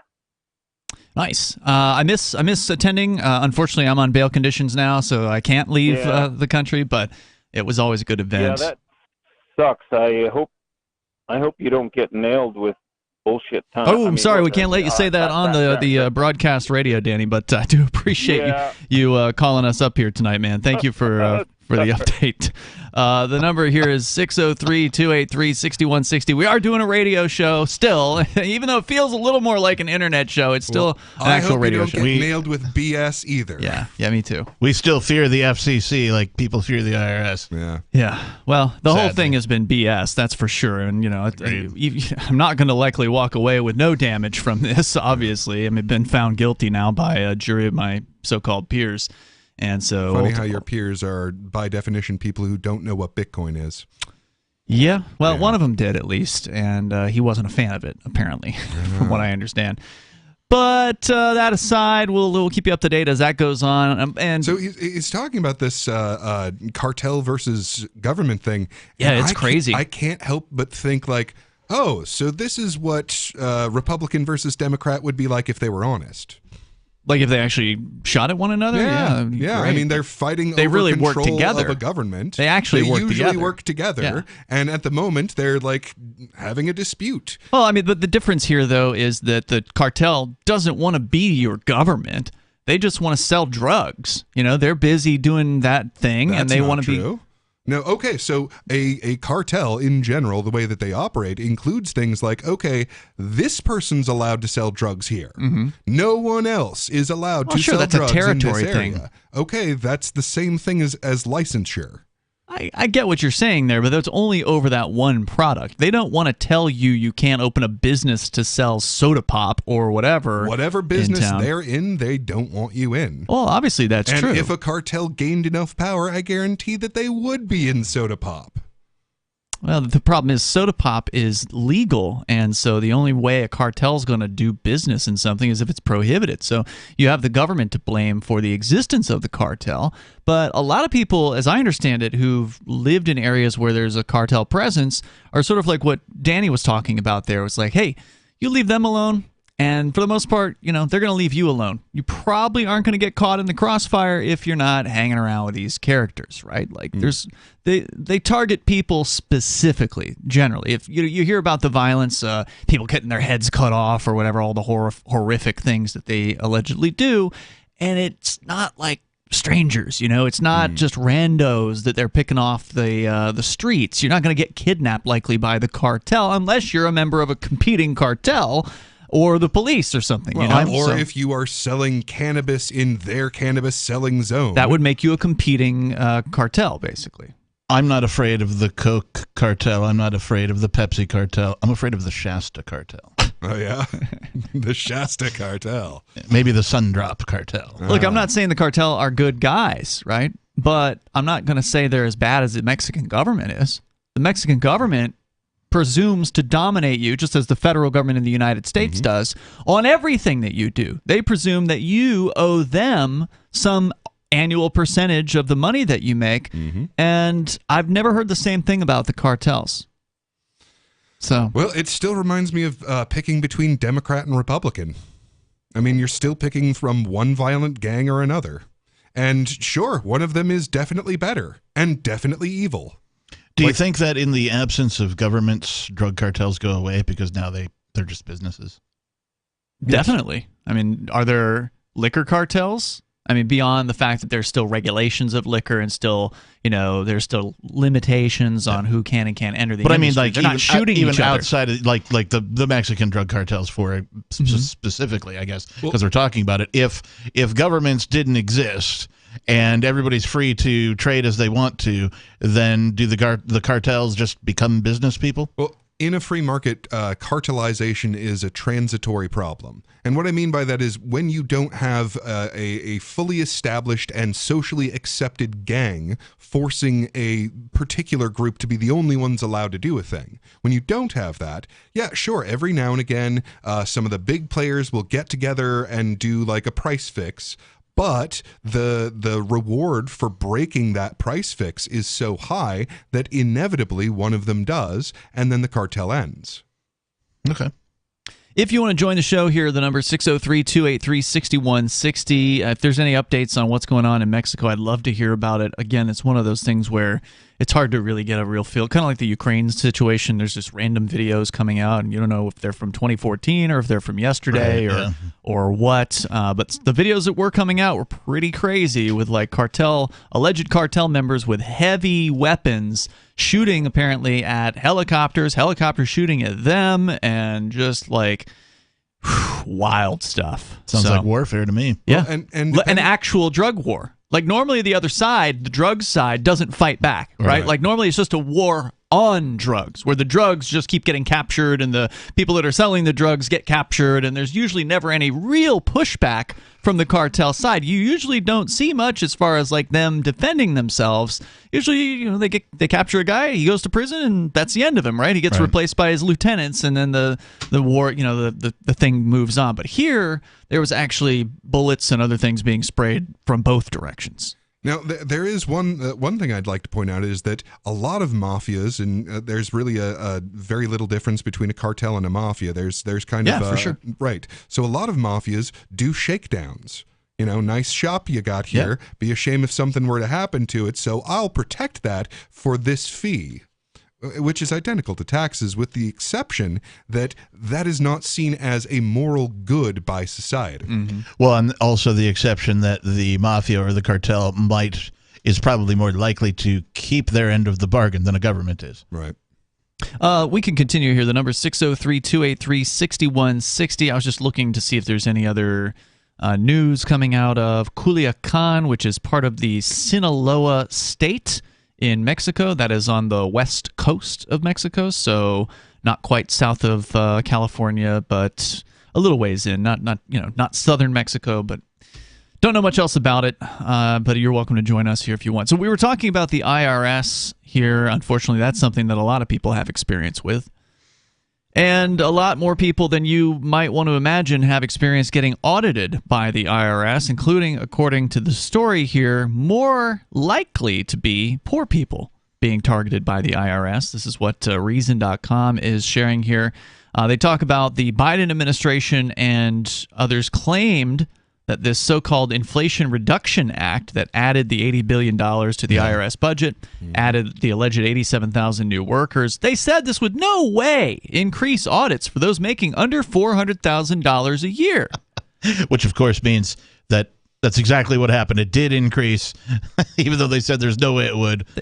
They said that the increased capacity meant only those at the top would be targeted, the supporters said.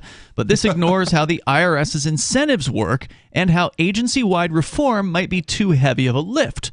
Correspondence audits, which are conducted via mail and are the type frequently used when interacting with the poorest of taxpayers, are much easier and cheaper to conduct than other types of audits. Plus, the Earned Income Tax Credit is easy to get wrong. The nonpartisan Congressional Budget Office estimates that the new hires with experience in the field will take almost 3 years of ramp-up time, with more junior new hires taking longer.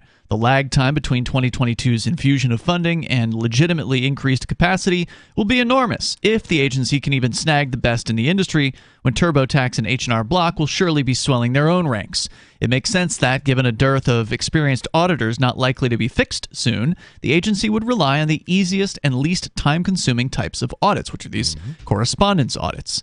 But be suspicious of the idea that an infusion of cash will solve long-standing problems within the IRS. This is, after all, the agency that sent $1.1 billion in child welfare payments to the wrong people over the course of merely 5 months during the pandemic. It's the agency that was hacked in 2015, resulting in the personal information of more than 700,000 taxpayers being compromised. It's the agency that's been foolishly going after Americans who hold $10,000 or more in a foreign bank account since 2010, never mind the fact that many of them are middle-class expatriates and not people with yachts in the Mediterranean.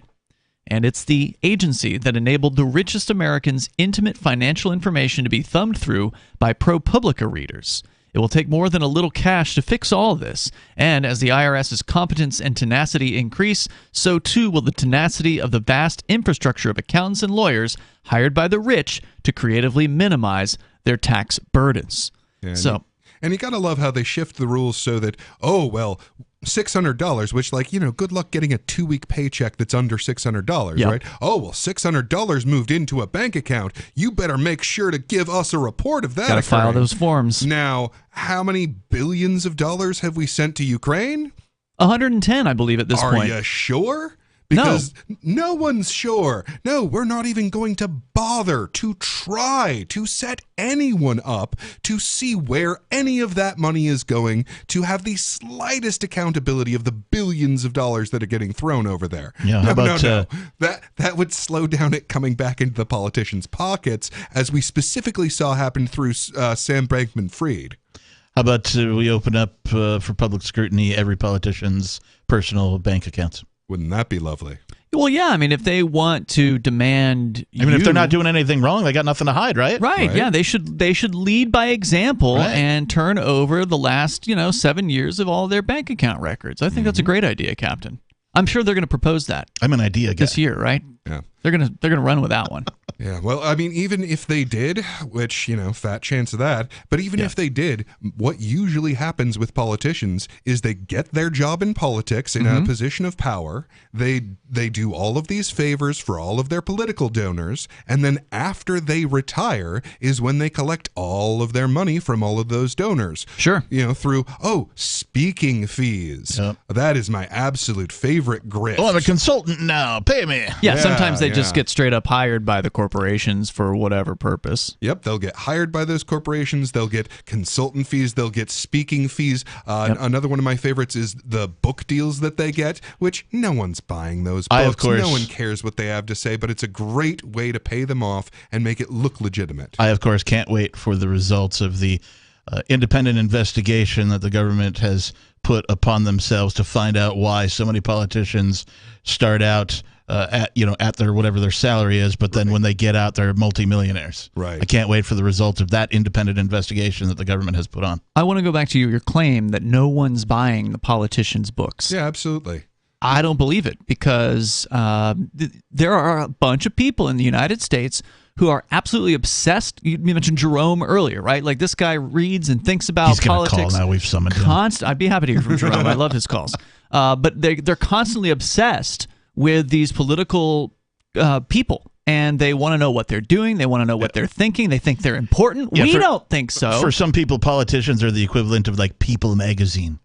Right. And so to give you an example, I'm not saying none are getting sold, but I'm saying that these are drastically inflated numbers. Maybe so. And the real numbers of those books getting sold are way lower. That may be true, but I was in Concord, New Hampshire. There's a bookstore on Main Street there. And this was a few years ago. Vermin Supreme was going to be out there protesting or, doing his thing. The guy that wears the boot. If you don't know who Vermin Supreme is, you should look him up. He's really entertaining. He's basically a satirist. He's satirism. He wears a boot on his head. Yes, correct. Just for those of you who are not familiar with his antics. He's been around forever. He has. He went out there because it was Hillary Clinton's book that she was going to be at this bookstore signing autographs. And, dude, the line went around the block, and it is a big block, not completely around, but it went around at least two sides of a humongous block on a cold day. Like, it was cold, it was ugly, but these political junkies, these mostly, women, were out there, leftist Democrats, just standing and waiting for hours so they could see her. In defense of the long line of people waiting for Hillary Clinton, they didn't want to meet the Clinton-style demise. So they didn't want to get killed. I'm just saying, man. Trail of blood that long, man. That's not the reason, though. It's funny, Captain, but that's not the reason those people were there. They were there because they wanted to see the royalty. They wanted to touch, to have the chance to have the royalty. Yeah, people still love their kings and queens, don't they?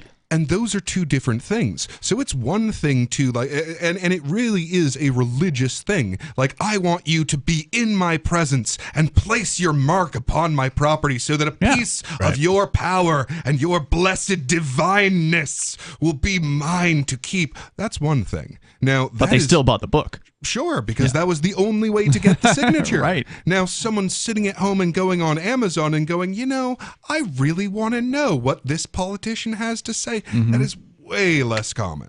It is interesting as like a way of reinforcing statism is to, if you're in England and, the king or queen or, whatever writes a book, they wrote a book.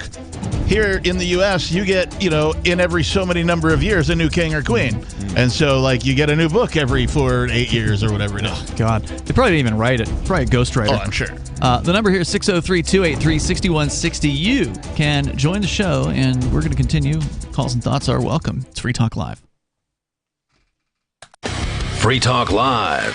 The reason why I reject violence, part of that is there's a humility in it, and that you have to acknowledge that I may not be right. I want to have an open discussion with people. Let's talk this stuff out. I'm not going to impose my views on you with violence, because I will not presume to be so right that I'm just going to force my views on you. In addition, if your views are so valid and so great, then you shouldn't have to force them on anybody. Then you should be able to persuade folks. Right. This is truly the acid test of a good idea. If it's a good idea to educate everybody, then you should be able to do it in a free market. If it's a good idea without force, right? Without force. If you've got enough persuasive ability to convince a majority of people to vote to violently fund something, you've got enough potential to motivate that many people to contribute toward it. Free Talk Live, 7 nights a week from 7 to 10 Eastern, live on the Liberty Radio Network at LRN.FM. From Feature Story News in Washington, I'm Simon Marks with the Week in Review, and the week ended with commemorations marking the second anniversary of the January 6th uprising on Capitol Hill by Donald Trump's violent supporters.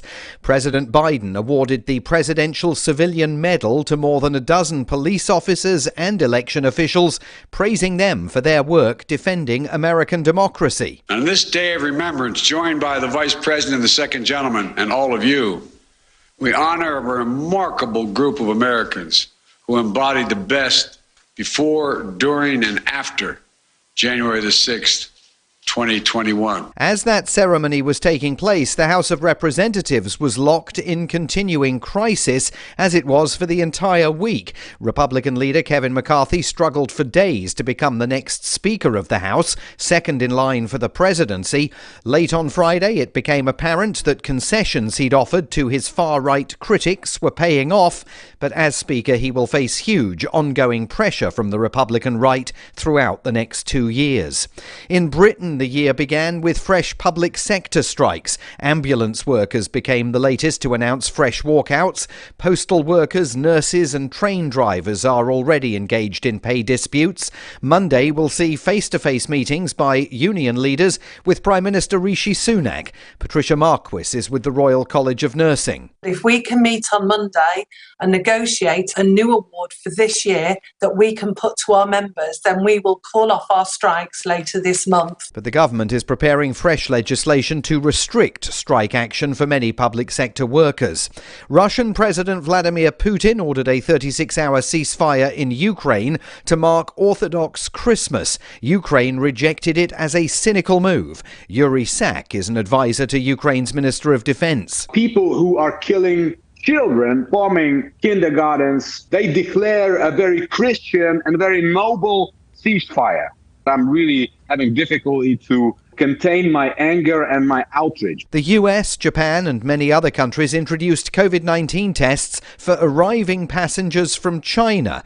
Beijing slammed the move, but the week also saw several prominent Chinese arts and cultural figures passing away, seemingly from COVID-19.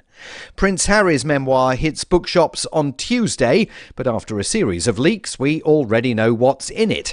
TV interviews with the Duke will air on both sides of the Atlantic this weekend. Royal commentator Peter Hunt. Well, I suppose as viewers and listeners, it would be helpful if we saw him challenged, because by definition, an autobiography is his side of the story. From our perspective as viewers and listeners, it would be helpful and good to see him challenged on some of these issues. From bureaus worldwide, this is FSN. Don't miss a moment of Free Talk Live. Get our archives daily via our podcast at feeds.freetalklive.com.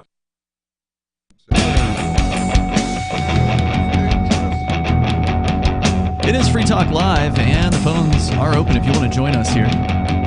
Live Saturday show. The number is 603-283-6160. That's 603-283-6160. And it's Ian Peakless Mountaineer and Captain Kickass here in the studio tonight. You may have heard that a jury has found me guilty of 8 completely victimless, nonviolent crimes, so-called crimes. This happened about 2 weeks ago. And sadly, we're not happy about it, but it is what it is. And so the next step is sentencing. And that's going to be happening on April 14th, I believe, right before tax day. Isn't there some motioning there? Or does that happen after? There's a motion in play to dismiss all of the counts that was filed in the middle of the trial. Right, I remember that. When the prosecution rested. Oh, I'm thinking appeals. When do appeals come after sentencing? Yes. Okay. So the sentence has to be imposed, and then the appeal can be filed. We are hoping that I'll be able to stay out pending the appeal. There's a good chance of that, as long as I'm able to obey all the restrictions that I'm underneath, and so far hasn't been a problem.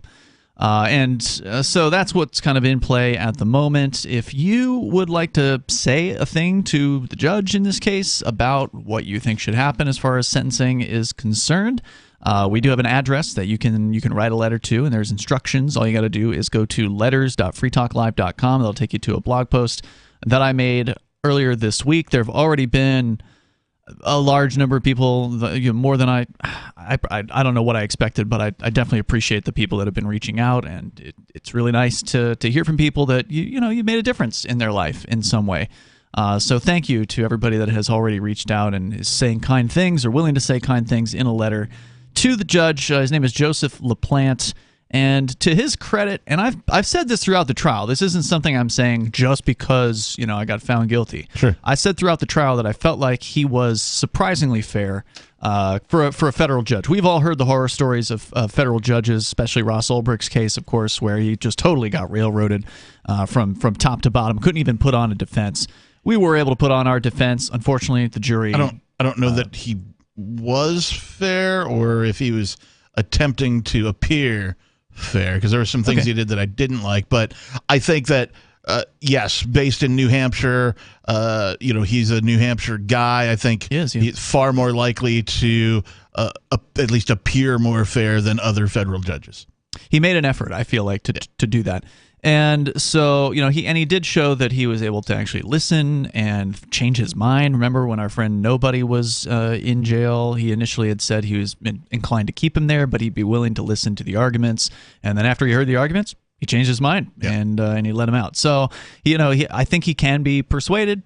What that's going to mean as far as what he's going to do, who knows? I mean, because but it can't hurt to write a letter, and so if you want to help me out, you can do that. Go to letters.freetalklive.com. If you feel like I have benefited you in some way, or if you think that I benefited the community in some way and you want to comment about those things, then feel free. Don't use this as a platform to attack, the government or whatever. That's not going to help with, that won't help the at all. sentencing at all. So just keep that in mind. And all that stuff is over at letters.freetalklive.com. Do we know that he will actually receive them? Oh, yeah, definitely. It's going to be filed by my attorney. So we are collecting them physically. Like, you will mail it once you're done writing it, sign it, put your contact info on it, mail it in, and then it will be submitted by my attorney to the judge. So, yeah, for sure. It'll definitely get to him. All right, so let's go to the phones here. Let's talk to Sarah in New Mexico. You're on Free Talk Live. Go ahead, Sarah. So this year's session, they want to make the speeding tickets a criminal offense, that it's going to be changed in our state statute. Wow. So does that mean they will be a violation or a misdemeanor? Well, what I understand is when this gets passed, it'll be put on the. You could go against your insurance points against. It's already happening in a lot of places. If you get enough speeding tickets, you'll get insurance points. But see, our state, I think it was always just considered like a parking ticket or traffic tickets. Mm-hmm. So they want to also make it so that it also goes on your credit. That's what happens in states like Georgia, Atlanta, Georgia, Illinois, Arizona is like that. So, and then this also. Why don't you just go all the way and call for the execution of speeders, Sarah? Wouldn't that solve the problem? Well, I mean, we don't have to go that far. Oh, okay. Why not? Why not, Sarah? But you know something? I don't know if they be able to take people to jail. I don't think we're going to go that far in this. No, they absolutely can. If this is a criminal offense, they can put you in jail for it, especially if you don't end up paying the price of this. But no, why not just execute people who speed? Oh, that's ridiculous. Why? You know what I mean? Why is that ridiculous, that Sarah? Kill people. Kidnapping them isn't ridiculous. Torturing them isn't ridiculous. But execution is. Explain why. No, I mean, that, you know what? You know how many murders that we had in Albuquerque this year? I think maybe 160. We broke the record, and last year we broke the record, and we still have no executions in our state. So wanting execution for speeding camera tickets are ridiculous.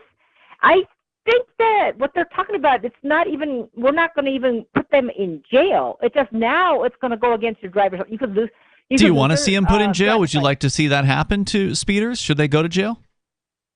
Well, it's like that already in other states. I was talking to people from Chicago. They got 60 red light cameras. You tear them up, they will arrest you. You ignore one of those tickets, you blow your nose, throw it in the garbage like they do here. Mm-hmm. You got a warrant out for your arrest. They will put you in jail. And I you don't know support for that? How long? You know something? I do. Okay. I do. Okay. I was told that in So Texas jail as well. time for speeding, okay with Sarah. Death penalty goes too far for Sarah. How much jail, though? What's a good amount of jail, do you think, for a speeding ticket? Say going 30 miles over in a 60. You're going 90 miles an hour in a 60. No, these are the people that refuse to pay, that do not want to appeal themselves in court. As judge, I did not know I was speeding. I was trying to get to my mother in the hospital. My kid was sick in the school. You're saying only the people that themselves. refuse to pay for the ticket should go to jail, not just any old speeder? Pay, or you explain yourself in court. You have to appeal. If you ignore the ticket, and then you use it for toilet paper, like they've done. No, but I didn't hear what your answer was. She's pointing out that it's not just if you don't pay; it's if you don't pay and the court doesn't forgive you. Well, if you pay, then you're excused from the court. A lot of people do pay because they don't want to be bothered with going to court, explaining themselves. So what you're saying is rich people should not have to go to jail for speeding. Well, I mean, there's hardly no rich people in New Mexico. There's no rich people here. I'm pretty sure there's rich people there. They own companies or whatever. There's some rich people living in New Mexico. You're saying those people should be able to speed all they want. All they have to do is just pay the tickets, and then it's totally fine. Well, over here, you could work it off for 4 hours. I mean, if you can't pay, just work for 4 hours. But I just want to clarify, you're okay with that, right? Because you said you support people going to jail for speeding. But you said it's only if they don't pay, and so therefore you want to put poor people behind bars. You don't want to put rich people behind bars. Well, the thing is, I don't mind because there's not too many. There's rich people are seldom and far between in Albuquerque, New Mexico. Mm-hmm. So most of the people that will pay the ticket and that go to jail will be the poor people that don't want to do 4 hours of work. And so if you can't afford it, if you can't afford to pay, you're okay with making them a slave for 4 hours. Well, I mean, yeah, you got to learn your consequences. No, it's just because they can't pay. They can't afford it. They don't have the money to pay it. You're okay with making them a slave for 4 hours because they're poor. Well, yeah, if they were speeding. What if they have bipolar, Sarah, like you? I mean, you say bipolar means you can't work. What if they can't work? Well, I mean, maybe they'll just have them do stuff like picking up garbage. Why would Are you saying you can pick up garbage? Anyway? Well, I mean, but I don't have a car to get a ticket. Those people in the SSI don't even have a car. Okay. But people who are like you and have a car, they should be forced to pick up garbage if they disobey the speeding ticket. Right, it's a privilege, and it's not a right. So what you're saying is, if you were told, these people need to know that if you disobey the government, you deserve to be enslaved. Well, and what you're saying, though, Sarah, is that you could pick up garbage. Even though you say you can't work, you've told us a bunch of times that you cannot possibly work because of your bipolar disorder, and that's why you collect Social Security payments at age 50 or whatever you are, 50-something. 53. Yeah, so... Well, there's other... I mean, if it runs to, like, paying off a speeding ticket that I'm not going to get because I don't have a car? Mm-hmm. Why are you accusing me of having a No. I'm not accusing you of anything about a car. I'm just saying you're saying you think people with bipolar disorder can pick up garbage, which sounds to me like you could work if you wanted to. You just don't want to work. Well, it's hard to explain. There's other reasons behind it, but I don't know if those. It's a load of garbage. Your reason is you just don't want to work.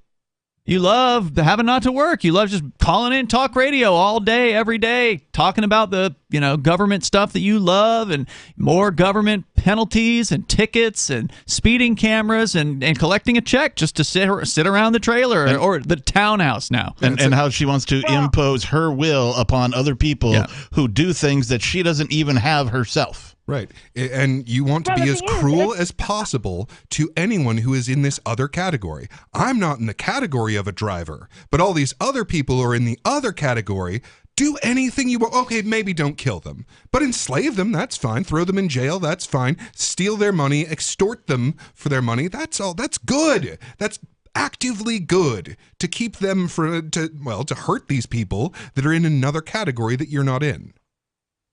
Well, I mean, do you see they have a vehicle speeding? That's a legal weapon. How come they're entitled to run me over and kill me? Well, then why shouldn't they be charged with attempted murder then?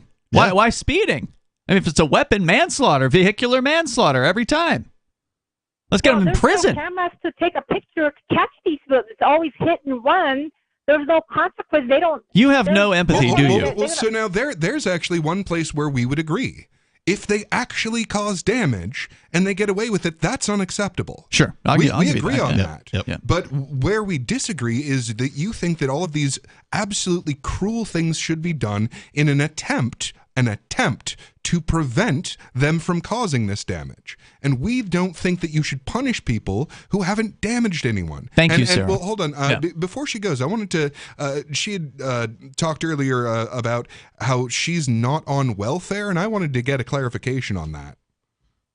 She calls it something else. Disability. It's permanent disability. I've been on this since I was 28 years old. Yeah, that's a kind of welfare. They cut you up. They have to recertify. You have to prove constantly that you're in need over and over again. But I've been proven until you're just playing word games, Sarah.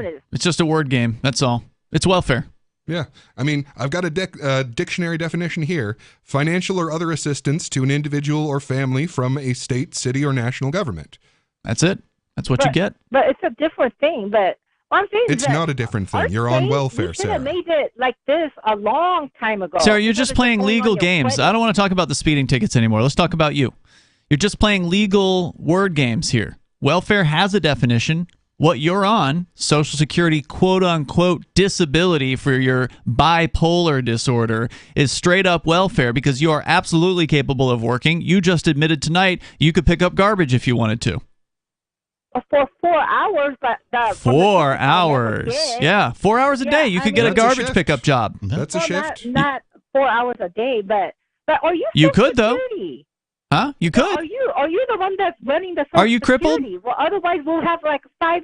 Sarah, are you crippled? Homeless. Huh? Can you walk? I can walk. Yeah. Can you move your arms? You know what?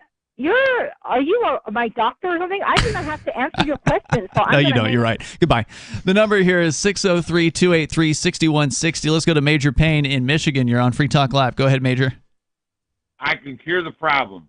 We'll make the whole world like a trailer park and put speed bumps every 50 feet. And then on the outside of them, I want spikes so you can't go around the speed bumps. Watch out for the bottle kids. Trailer park boys. Yeah. Oh, man. All right, Major. Yeah, I saw a few episodes of them, but I guess I missed that one. Oh, they're in more than one. Yeah. So what's up, man? You called in. Yep. Oh, you guys were talking earlier about the politicians getting all these book deals and whatnot. Yeah. And you don't even got to be a politician. Think of Hunter Biden and his 7th grade $500,000 artworks. What does that have to do with book deals? I'm sorry. What? Well, no, some of them get painting deals, some of them get book deals, some of them get I see. Deals. Well, the claim on the painting thing is that that's money laundering, right? So the idea is that he's got all this, or people have all this money, and they need to be able to give it to him, and so that he sells these. Well, and that's art my claim. pieces. That's my claim on the majority of book deals from politicians. I think this is also a way to launder money. It looks clean. It looks like they're providing a good or service that people want, but I don't think that's what's actually happening here. Major. Yeah, I totally agree. All right, man. Yeah, and since you bring it up, it's one of those things that people don't tend to think about, but like the money laundering aspect of the art world is really what drives the whole thing. So, I mean, like you have these experts that are college educated that they actually don't know anything about art, but they do learn what the tradition of what they're supposed to say about art is. So they can be manipulated to say, oh, well, here's what's in vogue now, and here is what is passé. And the reason for that is because the people who are laundering money need more money to be laundered in this form of art and less money to be laundered in that form of art. So that they can, oh, well, this is passé, so this will get sold for a low price.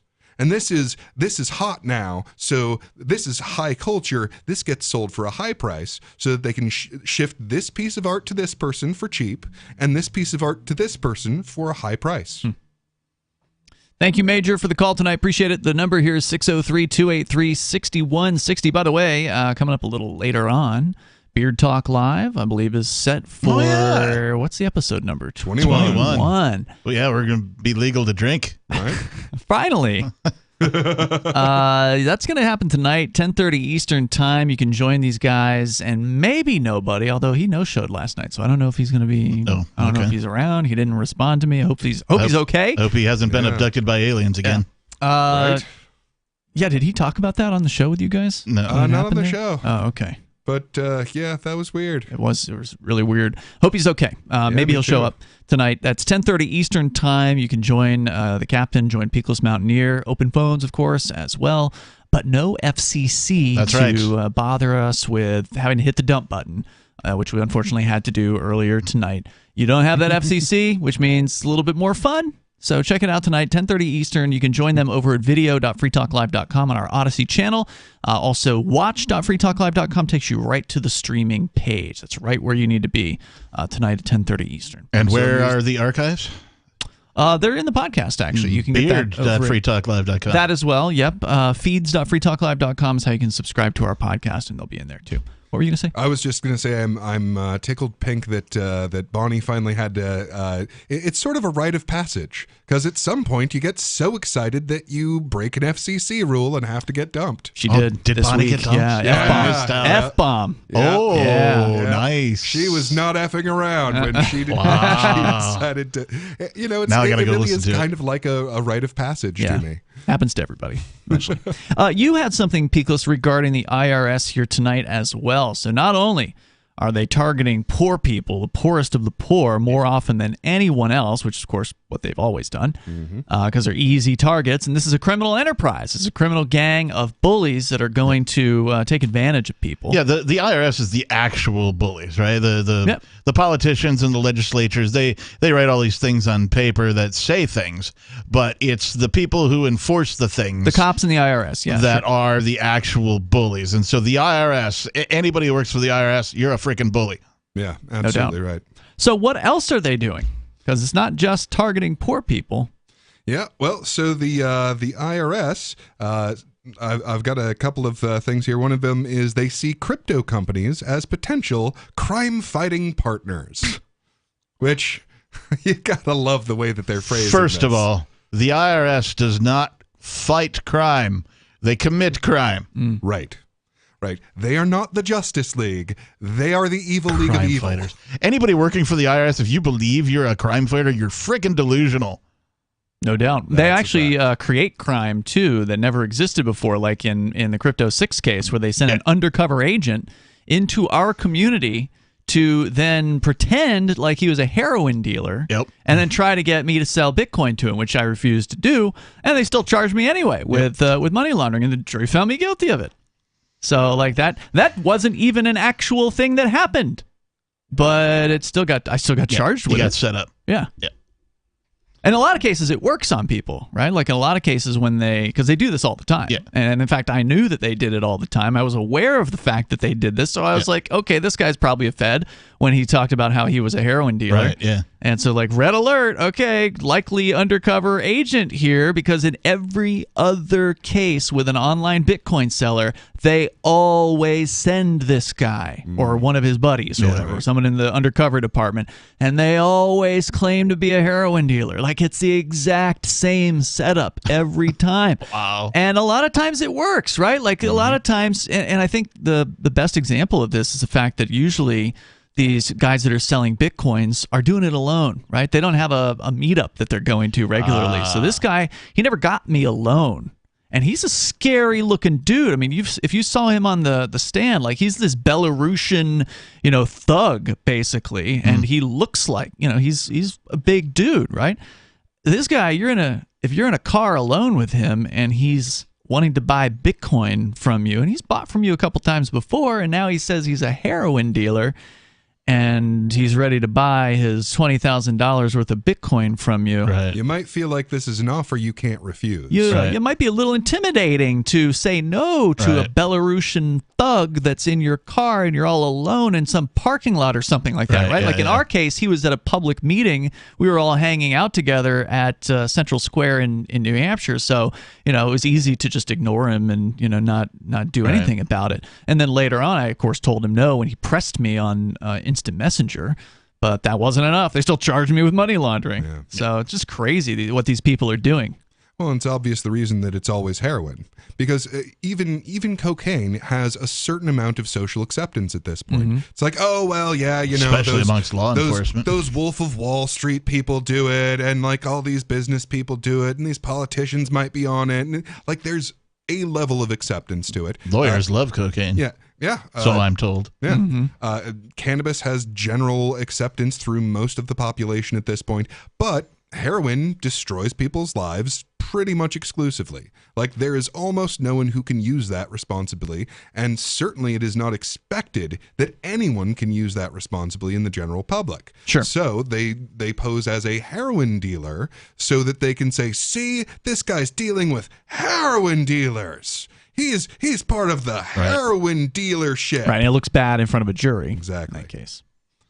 Yep. So they're just making up stuff. Making up crimes, quote unquote. Yeah. Yeah, the amazing thing to me on this is just how it's a complete 180. I mean, the whole time it's been like, no, this is used by criminals. This is all about crime. Crypto, you're talking about. Yeah. Yeah, crypto's all about crime, and it's how they launder their money.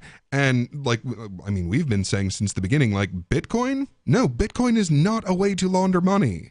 Like, the fact of the matter is that it leaves a permanent record, a permanent record that can be seen by anyone on Earth. Now, whether or not you have this particular wallet associated with this individual, that's a question. But once you do have that, there is a permanent record that this time, this wallet sent this amount of Bitcoin, and that will never, ever go away. And then you can find out, okay, well, this wallet that got sent to, here's the wallets that they're dealing with. And they finally figured that out, or at least finally started announcing that they have figured out that, hey, we could use this to track down all these criminals. So even the IRS has turned their story to saying, oh, well, maybe crypto isn't actually this big boogeyman that is only used for drug dealers and hiring hitmen, but hey, this could be the tool that we use. Now, the unfortunate part of this is that it does play into, some people believe that that Bitcoin is fundamentally a tool of the establishment. The CIA invented it as a way of tracking us all. I don't buy it. I don't buy that either. Yeah, they are not likely to have invented a thing that could cut their own. If that were true, power. CBDCs wouldn't even be a thing. Right. Exactly right. So the IRS wants to team up with cryptocurrency exchanges here. We're going to find out about that on the way. You can bring up whatever's on your mind. Hour number 3 coming up here. The number 603-283-6160. This is Free Talk Live. Hey, you are going to love the movie Victimless Crime Spree. It's hilarious. heartwarming, and carries a ton of inspiring freedom messages. Feeling down about the lack of liberty in your life? You need to put on this film with some friends and have a good laugh. It's a true story about me and my friends in New Hampshire living free, singing, dancing, and getting arrested.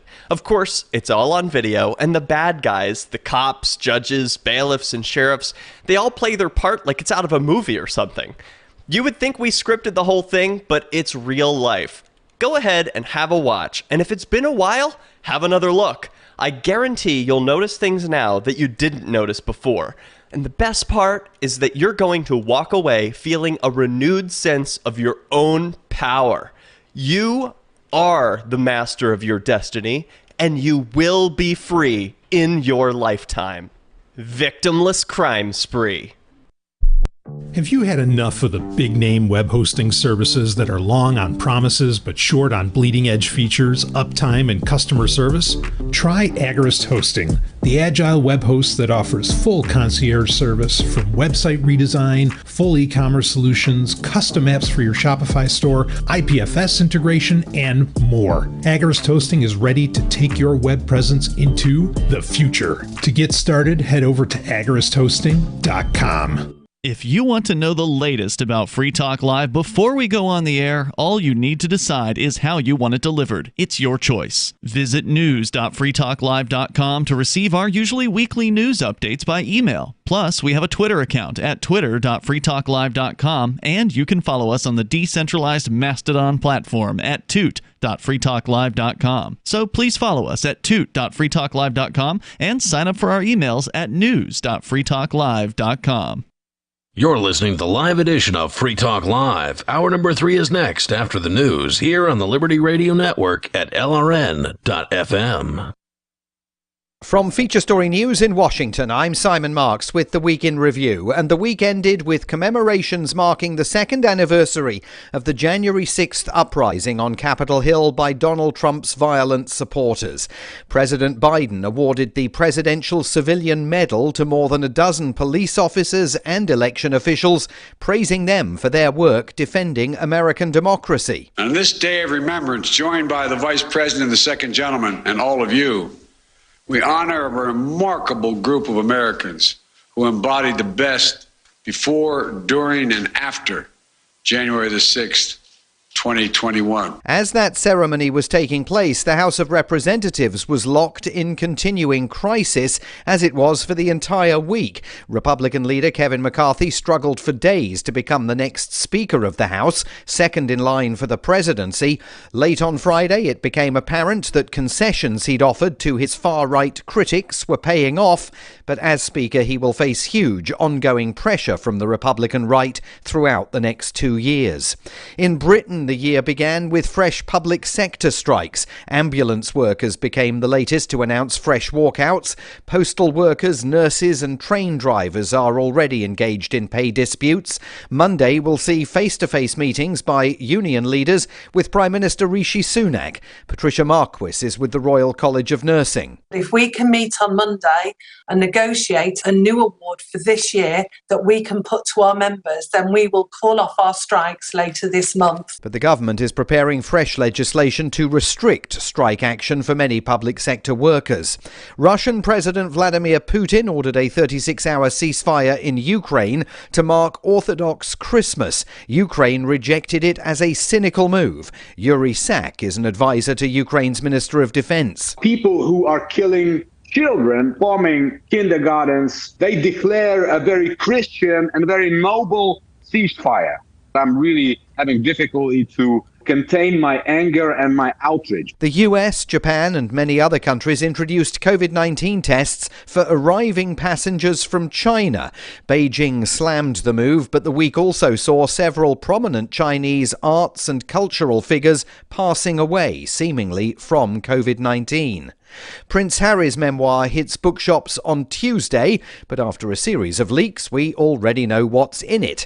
TV interviews with the Duke will air on both sides of the Atlantic this weekend. Royal commentator Peter Hunt. Well, I suppose as viewers and listeners, it would be helpful if we saw him challenged, because by definition, an autobiography is his side of the story from our perspective as viewers, and listeners, it would be helpful and good to see him challenged on some of these issues. From bureaus worldwide, this is FSN.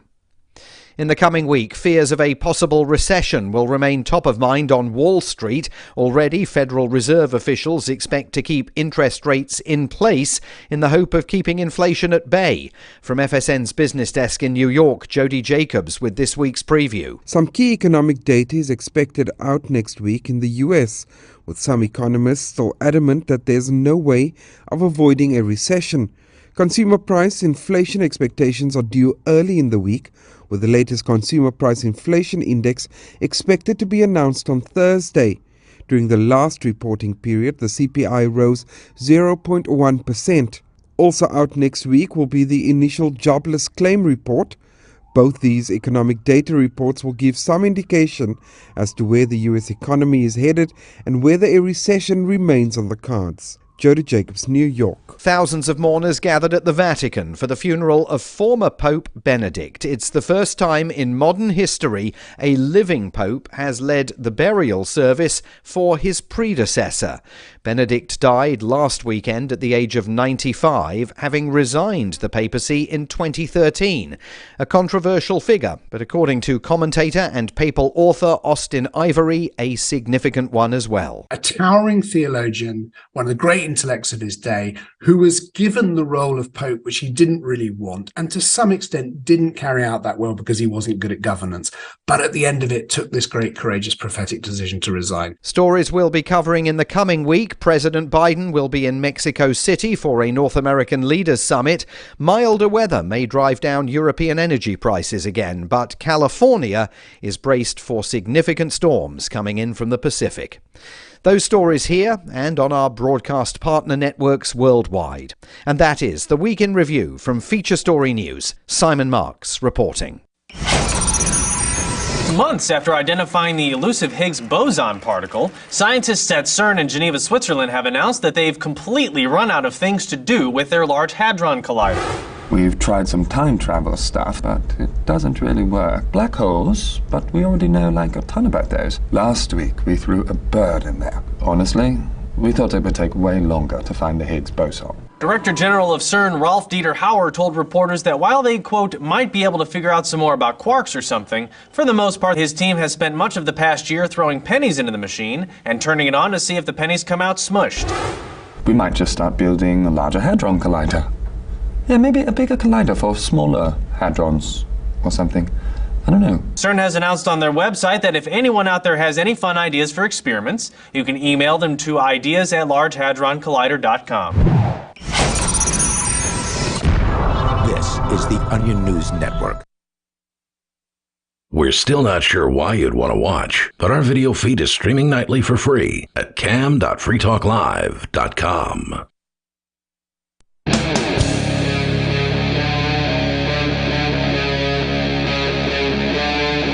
Free Talk Live. It is Free Talk Live, and we are continuing here, kicking off the third hour of this live Saturday edition of the show. Of course, you can bring up anything you want to discuss here. The number is 603-283-6160. That's 603-283-6160. Still to come here tonight, Peakless Mountaineer has a story about the IRS. We just barely scratched the surface in the last hour. They are apparently planning to team up with cryptocurrency exchanges, as though you needed another reason to leave centralized exchanges. We can talk about that coming up here in a little bit. It's Ian Peakless Mountaineer and Captain Kickass in the studio. Let's go to the phones, though, to start things out here. Neil is on the line in Arizona listening to K-Talks. Go ahead, Neil. That was very quick. Hey, I can barely hear you, though. Well, I'm sorry about that. I don't know if there's anything I can do to make that better for you. But well, I'm hearing you, but do your best. Your volume. Do your best. Okay, anyway, I would like to talk to you in order here. Let's start with Truth Social. For the first time today, I tried to get on Donald Trump's, version. I guess I would say of Twitter or Facebook. And when I clicked on the thing to download it, it took me to a thing where I had to put in a credit card number. What? And then what I was looking at didn't say Truth Social at the top anymore. And I I didn't progress any further. So do you guys know anything about his website? That sounds like a possible scam to me. I think you were a good move to not progress further on that one. Yeah, if you click on a link and it takes you somewhere that asks you for money and the URL changes or at least doesn't look right, run very quickly, close your browser, clear your cookies. It said that my debit card, I would have been using a debit card, would not be charged. I didn't know. I thought about, well, maybe they use this to verify if I'm an adult or not. There are websites that will do that if you sign up for like a free trial of something that eventually bills you, and then, it'll be written out. It'll say, hey, you agree to like 1 free month of this thing, and after this month expires, we're going to charge you X, whatever it is. There are versions of that are legit that happen, but if you tried to sign up for just a social media platform and they asked you for a credit card, that's suspicious I've not heard as hell. Of that. Yeah. Oh, okay. And just to clarify, Neil, are you saying you went to truthsocial.com and that is where you saw this, or did you download their app onto a smartphone? I went to my web browser and I typed in truthsocial.com, and from there it took me to a thing where I had to download an app to go on truthsocial.com. So I followed that, and then when I clicked on the link to put in my information, it no longer said truthsocial.com on it. It said something else at the top of it. It's disturbing. I wish I could tell you more about this. I'm under my bail conditions not allowed to sign up for unapproved social media platforms, so I can't just run through the sign-up process to see if anything like that happens. But I would say that would be fairly unprecedented. While, yes, it could be a way to do an age verification to verify whether or not somebody is an adult, the odds that they would put something that in place seems very slim, because it would restrict the number of people who'd be willing to move forward. Like you, Neil. I mean, you wisely, I think, refused to go forward on this particular sign up because it may be a scam, and that's going to turn off a large number of people. And knowing Donald Trump, and I don't know him personally, but I know he likes attention, I suspect he would not want to turn off a potential portion of his audience by hitting them up for a credit card number. Right. So that's what I thought too, because that's what I thought, knowing, I don't know the man. But, it doesn't make sense. I voted for him. Also, I wanted to ask you, I got 2 more things to ask you about while we're here. The House Speaker, how do you feel about that? They're all thugs and criminals. What do you think, Peakless? They're all thugs and criminals. Now, if the House Speaker could potentially have been Thomas Massey, I might have cared. No. I think that no one proposed that, though, did they? No one proposed any that. organization that pretends it can't go about its business because there's like a guy missing is it's a poor organization. If only the thing that I feel like was really sad here was that it didn't last longer. I think you referenced it earlier in the show, Peakless. It should have been 365 days instead of 4 days or whatever it was that they were mixed up. Okay, now, and my last question for you. We're back to a platform like Truth Social. Whoa, before you go on with the question, what do you think about the House Speaker? Some guy named McCarthy, I think is his name. Yeah. I'm not sure. Somebody I don't really recall knowing much about or hearing him speak much. If they had thrown out a name like Trey Dowdy, or gosh, what's that guy's name? He ran for president against Trump. Tom Cruise, was that it? No, Ted Cruz.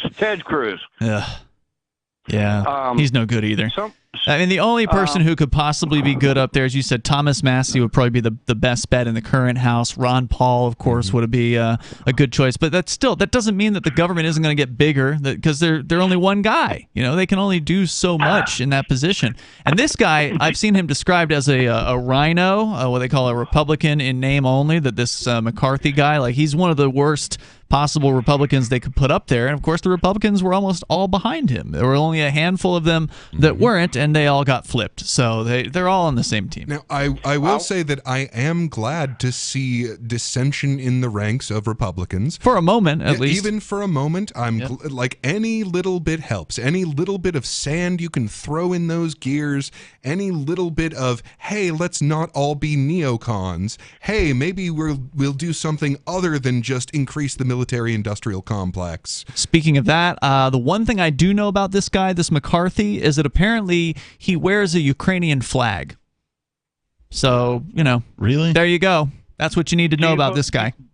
Do you believe that he will go after Biden and his son over misdoings? No. Do you think he's going to drain the swamp? No. Well, I would like to see it. That's why I would like to see a lot of things. Absolutely love Donald Trump so much. But he didn't drain the swamp either, dude. At all. He gave them a job. No, I believe that he had it in his heart to do that, but I don't believe there was so much. They did their best to sidetrack that man and bring him up. There's always so many excuses for this guy who's supposedly so dedicated and he had it in his heart and he was going in there to do a thing, but then they distracted him. Oh, he forgot all about what he came there to do. And in fact, then he just hired the swamp creatures at that point because he was just so befuddled by what was going on up there. I mean, is he a brilliant guy or is he a doofus?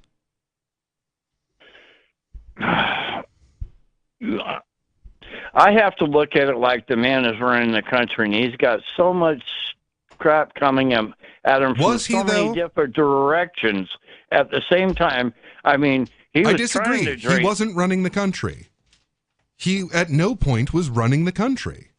Politicians don't run the country. They tax the people that run things. And he wasn't even running the government. That is clearly obvious.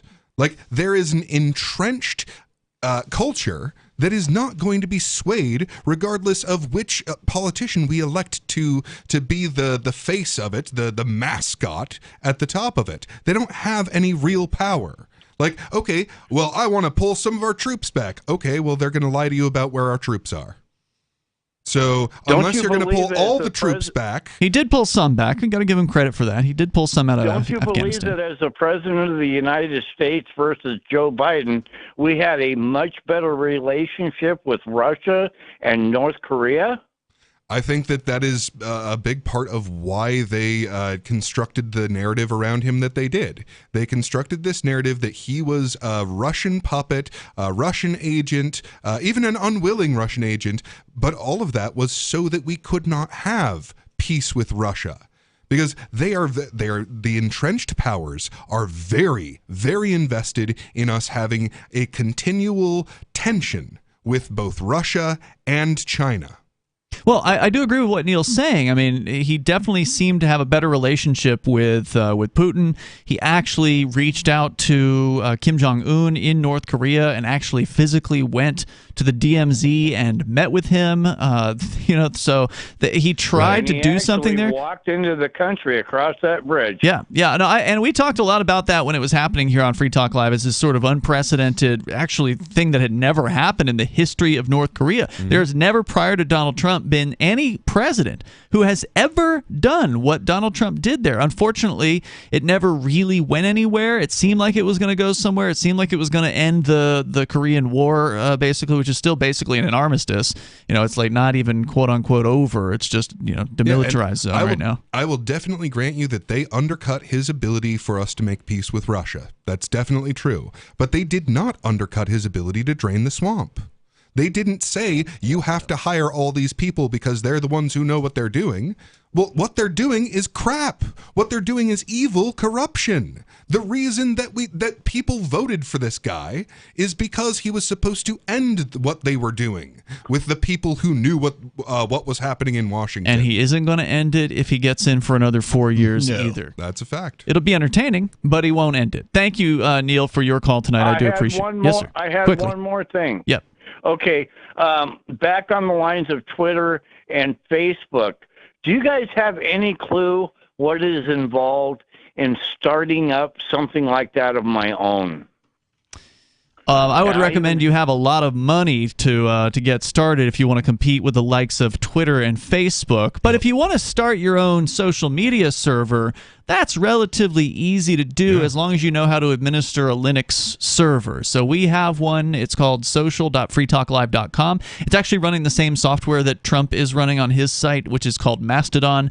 Trump has sort of he's hired people to pretty over the Mastodon and redesign it a little bit so it doesn't quite look exactly like it. You don't see the word Mastodon on the front page of the site or anything like that, but that's the guts of what Trump is doing. It's free software. Do I have to have the money? That a lot of money to find somebody who knows how to write code to do this? No, I mean, but you do need to have somebody that knows how to administer a Linux server. So if you don't have someone that knows how to do that, then you're pretty much dead in the water unless you're willing to learn it yourself. If you can learn it yourself, then you could go out there and just roll up a server and put this code on there. It's free code. The Mastodon server is free software. So you just download this free software, get it set up, and you're ready to roll. Okay, guys. But growing it to the level of a Twitter is the challenge, right? Because there's thousands of Mastodons out there. And that, of course, is the benefit of Mastodon is there are a bunch of them. You don't have just one that you have to join, and so you don't have to follow all the same rules. And there are different Mastodons that have different sets of rules. We had somebody sign up for ours just the other day. And remember, we ask a question when you sign up of why are you joining the server? Because there's a lot of spam bots out there and want to keep them away. And so somebody said they wanted to join a Mastodon that wasn't hard left, because there's a lot of hard leftist Mastodons out there, and they don't want people of a freedom mindset to join their servers. So ours is welcoming to anybody from that perspective.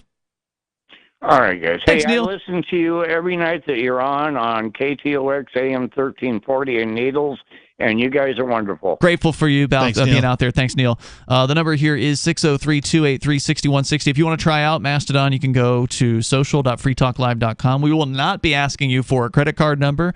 That does not happen on our server. Again, I can't speak for Truth Social. I don't know what they've cooked up over there. Maybe they are doing that. Maybe they want to verify. I'm not on that. I'm on Mastodon. I'm on Twitter. You're on Twitter. Well, yeah, Twitter. What's the other Float? I heard bad news about Float recently. I heard they had to stop doing their streaming. Oh, really? Yeah, they used to have video streaming at Float, and I guess it's not cheap. I'm not super active on that site because, it's still a minor website, but they are certainly freedom-minded. They are freedom-minded, and they're definitely nice folks. Cryptocurrency-minded. Yeah, Aaron and Kingsley over there. So I try to pop in every now and again, that kind of a thing. But I am on Twitter. I'm still on Facebook, but that's about it. Like, that's a lot. Really the last couple of weeks or so, I've just been kind of like, I'm just like, it's sort of lost its fun. Social media in general, you're saying? Yeah. Yeah, I think one of the issues with Float is, it's just as bad when you're too early as when you're too late. And they were too late. Well, I actually think they were too early. Oh, I think that they were, putting a bunch of resources into this thing before people really started leaving Facebook. And right now we are seeing an exodus from Facebook. It's why they're advertising as hard as they can. It's why they keep reporting losses in their overall user base, and also. I think that Twitter is going to be another one of those drives away from the standard social media because we see how unbelievably corrupt they are behind the scenes. Yeah. Well, and Float was doing rather well until they got blacklisted from the app stores. That was a major. Right. That's right. It's been a couple of years, and so they had to redesign or at least re-implement a web browser solution. They do have sort of a temporary thing that you can download that kind of mimics an app, but it's not really an app. So they haven't been able to overcome that hurdle, to my knowledge, as of yet. But it's still one of the least restrictive social media web, or apps that you can become or join. Run by actual libertarians, though. Run by actual libertarians and cryptocurrency enthusiasts. The guy who was running our show, we had our own stream there, but for a while he was running us too. Studio on Studio 8424, I think. he wrote me an email this week saying that Float had to pull the plug on their streaming service. Sorry to hear that. Probably due to revenue. That's a big resource. How do you pay for it? Yeah, that's a huge resource. You don't. I mean, it's hard. We were just talking earlier this week about the advertising model and how difficult it is. Yeah. I mean, we've gone down on Free Talk Live to this point. We're completely user supported. We literally have no advertisers at this point on Free Talk Live. I mean, just being honest with you here, that's just the way it is. We lost Bitcoin.com after a decade, and Bullion Max has paused their ads with us as well, because you can only sell so much gold and silver to an audience in a short period of time, and they felt like they reached their indicative max. of the market too. The cryptocurrency market, of course, is down, so that's going to affect and people are that type of thing as well. People are pinching pennies. It's tough to make ends meet. Inflation now. is higher than ever. There's, all that kind of stuff plays into it. Well, and people are actually aware of what's going on in the economic world, where they tend to ignore that completely. But you were talking, I think it was you last have night. to be aware of it. It hits you right in the face when you're at the grocery store. Yeah, it was, I think last night or the night before, you were talking about how people expect things to be rough economically in 2023. Yeah, it was something like 8 or 9 out of 10 Americans are expecting tough times ahead. And they're right. They're absolutely correct. These are going to be tough times. And what we are seeing happen right now is an information war. Like, there is a huge fight over who's going to be the source of information. Now, spoiler, no one source is going to win. Right. Nor should it. Nor should it. Sure. The fact of the matter is that we have entered a new world where the network is going to be more powerful than the central hub. The time of a single hierarchy, and that is the source of all information, because that is a way to come to consensus. Yep. But now that we have these communications technologies that are distributed throughout the world, there is a new method by which we can start coming into consensus. And instead of checking with the authority to see if this comports with what the authority says is happening, we can instead check this with a bunch of other little nodes. Like, is this what you think is happening? Right. Because you have your set of information and your ability to judge this. Is this what you think is happening? Oh, you mean a consensus? Wow, yes. Really? Oh, yes, an weird. actual consensus. So what we're seeing right now is the death throes of the old way of doing things. Yeah, these siloed monoliths of bureaucracy that these governments have put together are starting to crack. They're starting to crumble, and we're starting to see sort of the fish out of water kind of thing happen with these guys as the network effect continues to improve humanity. Yeah, so they're kicking back as hard as they can. They're making it as difficult for upstarts to work with the banking. They're making it as difficult as possible for, Patreon and things like that. Oh, well, you have hate people on your site. Right. Oh, well, we better not have hate people. What politics are we not allowed to allow? Oh, those are the politics that we're not allowed to allow. Okay, no one's allowed to have that. So, I mean, they're trying. They're trying to regain their former glory as the center of everyone's attention. It's not going to work. And it's never going to happen. But in the meantime, they are going to do some damage, right? Oh, yeah. Like, they're going to thrash around in the tar pits, and they're going to slash and sadly, and burn. I still say many people are going to die. Yeah, of course. I mean, they're already dying because of statism and that kind of thing, but I'm just saying, as the state... That's the way of the state. As governments, there's 200 of them on planet Earth, thereabouts. Too many. 200 too many. As they die, they're going to, want to do things that are, things only governments can do, which is kill large numbers of people. Yeah, I mean, you simply cannot commit a genocide without being a government. That's just how it works. You cannot have that scale of murder unless you have that centralized power. So as these dinosaurs cease to exist, because the fact of the matter is there are 3 ways that this can go, and only 3. Either we will cease to exist because we kicked so much dust into the air because we trusted our centralized powers that the species ceases to exist. That's one way. Nuclear holocaust. Nuclear holocaust. Okay, nuclear not quite holocaust, where we have to deal with a fundamentally shifted world because we've seen an actual nuclear war go down, but it didn't kill all of us. That's possibility number 2. Or possibility number 3. We stop doing this thing that causes people to die in mass.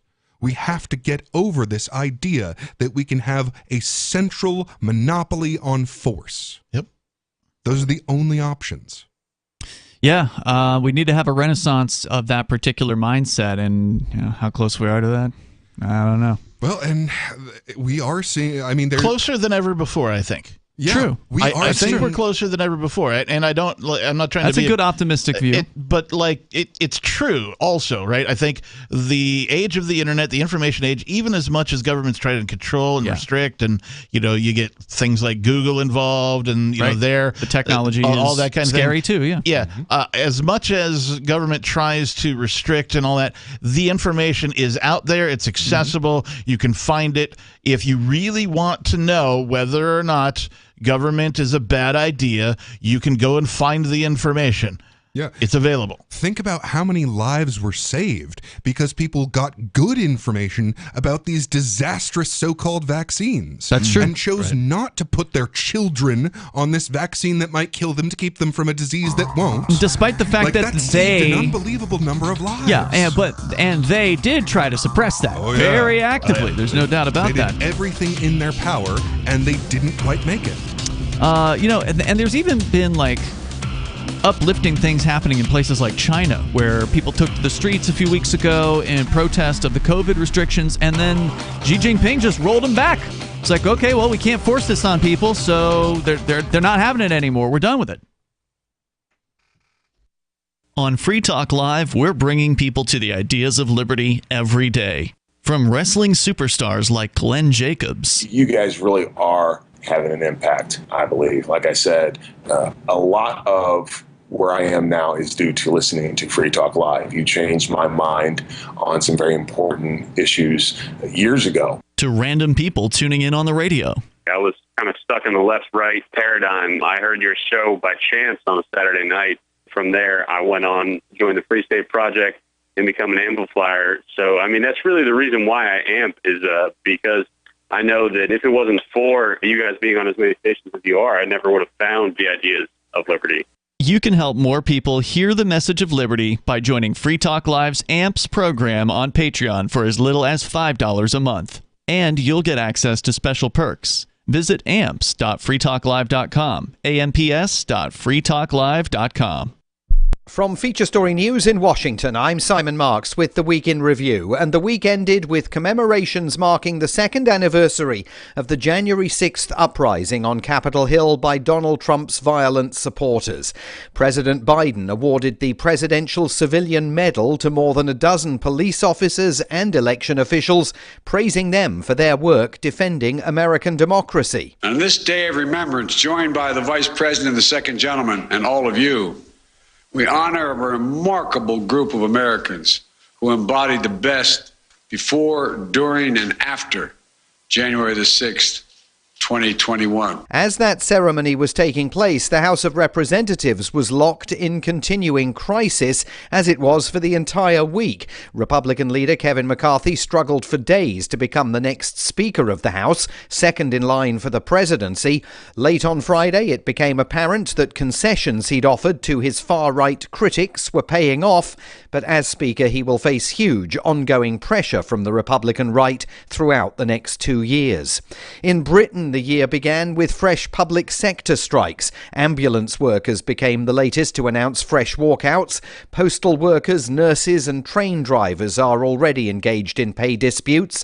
Monday will see face-to-face meetings by union leaders with Prime Minister Rishi Sunak. Patricia Marquis is with the Royal College of Nursing. If we can meet on Monday and negotiate a new award for this year that we can put to our members, then we will call off our strikes later this month. But the government is preparing fresh legislation to restrict strike action for many public sector workers.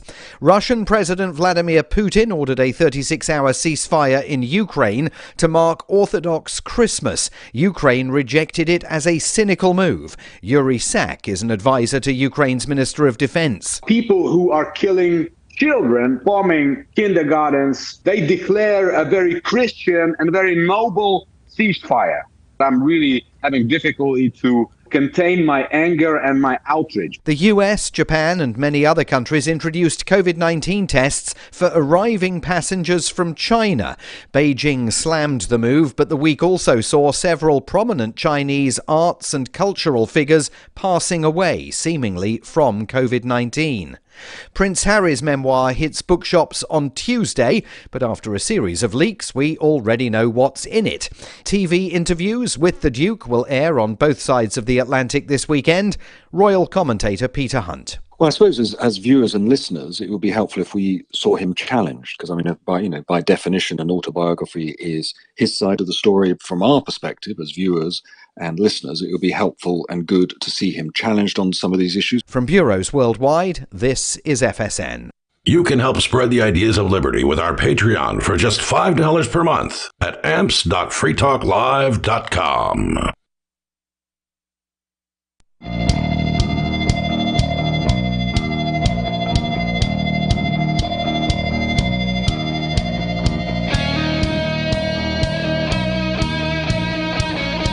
It is Free Talk Live. You can join the show here. We got time for you if you want to dial on in here at 603-283-6160. That's 603-283-6160. Here in the studio tonight, it's Ian, Peakless Mountaineer, and the Reverend Captain Kickass. And you can join us online anytime you want. By the way, I want to say thank you to David Corey Eldridge, who is a Free Talk Live supporter of our AMPS program. AMPS stands for Advertise, Market, Promote, and Support. It is a way for you to get behind what we do here at Free Talk Live, and you can help us spread the ideas of liberty and peace and freedom to right now over 170 great radio stations. We could do more than that. It is possible, and hopefully we will be able to do more with now that we have fewer commercials. Hopefully we'll have happier radio listeners and happier online listeners and happier podcast listeners as well.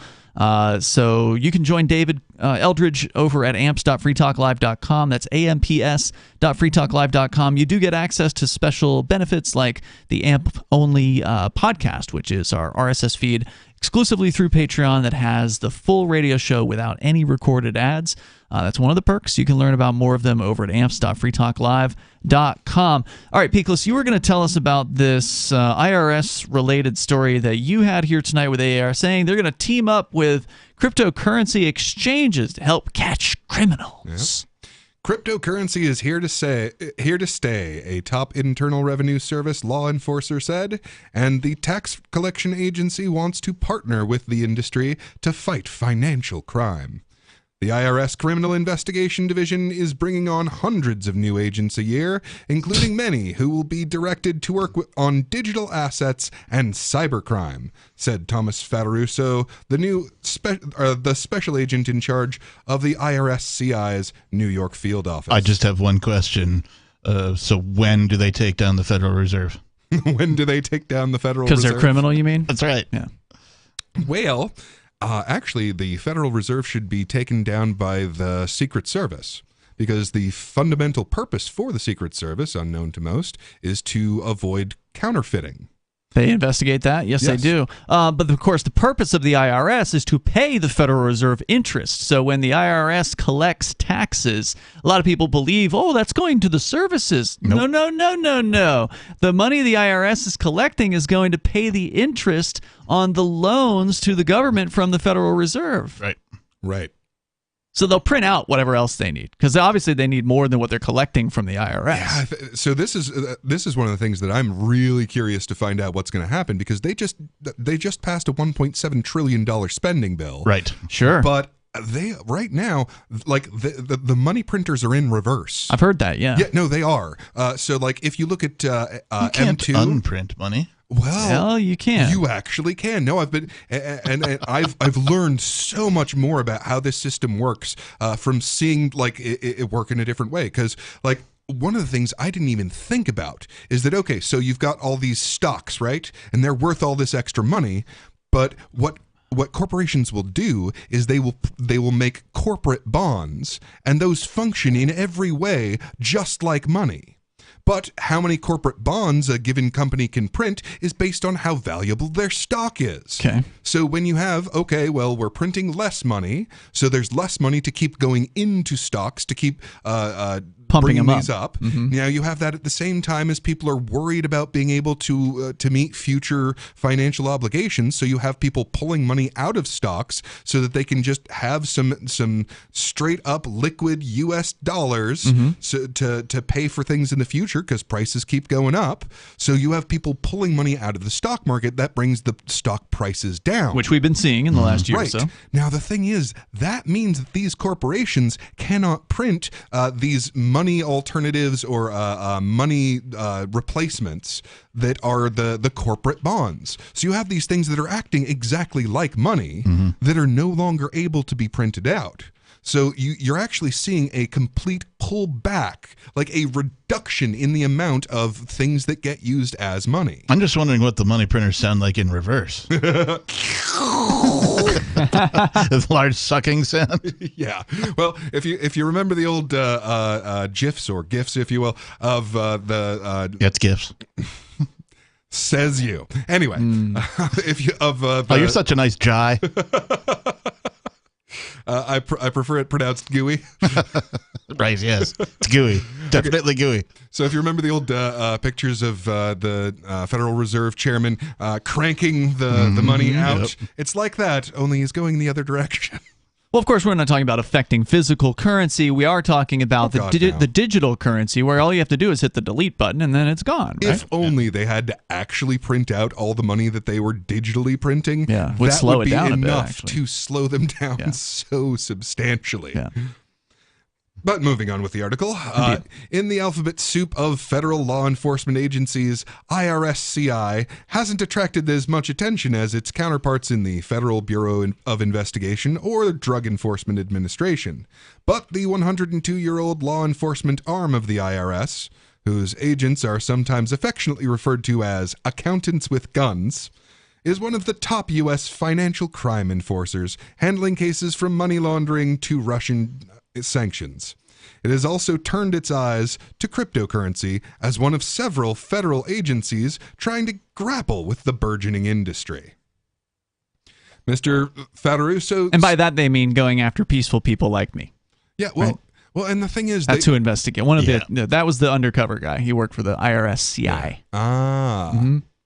Good to know. Well, and the thing is that they literally cannot cope with this technology. This is fundamentally new. It is unlike anything that has existed in human history. Now, they're trying to shove it into a particular box, and it doesn't fit. They're shoving it into all the boxes. Yeah. Saying, oh, it's a commodity. No. It's money. It's funds. It's, whatever. It's convenient. I think based on the title of this article alone, they're beginning to figure out that they have zero control over cryptocurrencies themselves. And so they're figuring out, well, what do we have control of? We have control of the on-ramp and the off-ramp. Right. The exchanges. The exchange between government currency and cryptocurrency, they can have an effect on right now, because exchanges, as they stand right now, are... we'll call them siloed. They're owned by a person or a company, right? They're not. There's only a few of them that are decentralized exchanges. None of the DEXs have a fiat on ramp. In other words, they can't exchange government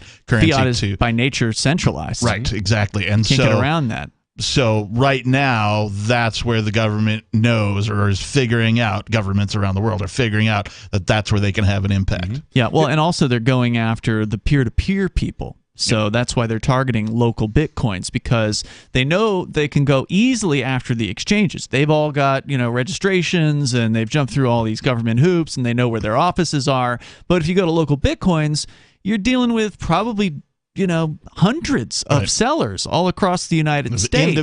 Individuals who are willing to sell you Bitcoin or some other thing. Yeah. And that's a little harder for them to deal with. So I think it seems like their plan is to just keep on picking them off one by one and try to intimidate them all into joining the system. That's at least one of their strategies. Yeah. One of the strategies that they're also pursuing, as we've discussed here, is the implementing the central bank digital currencies, which they're like, oh, well, you want digital money? We can do digital money. And it's like, what I find laughable about CBDC is they're like, hey, we have this thing that's going to solve problems that don't exist.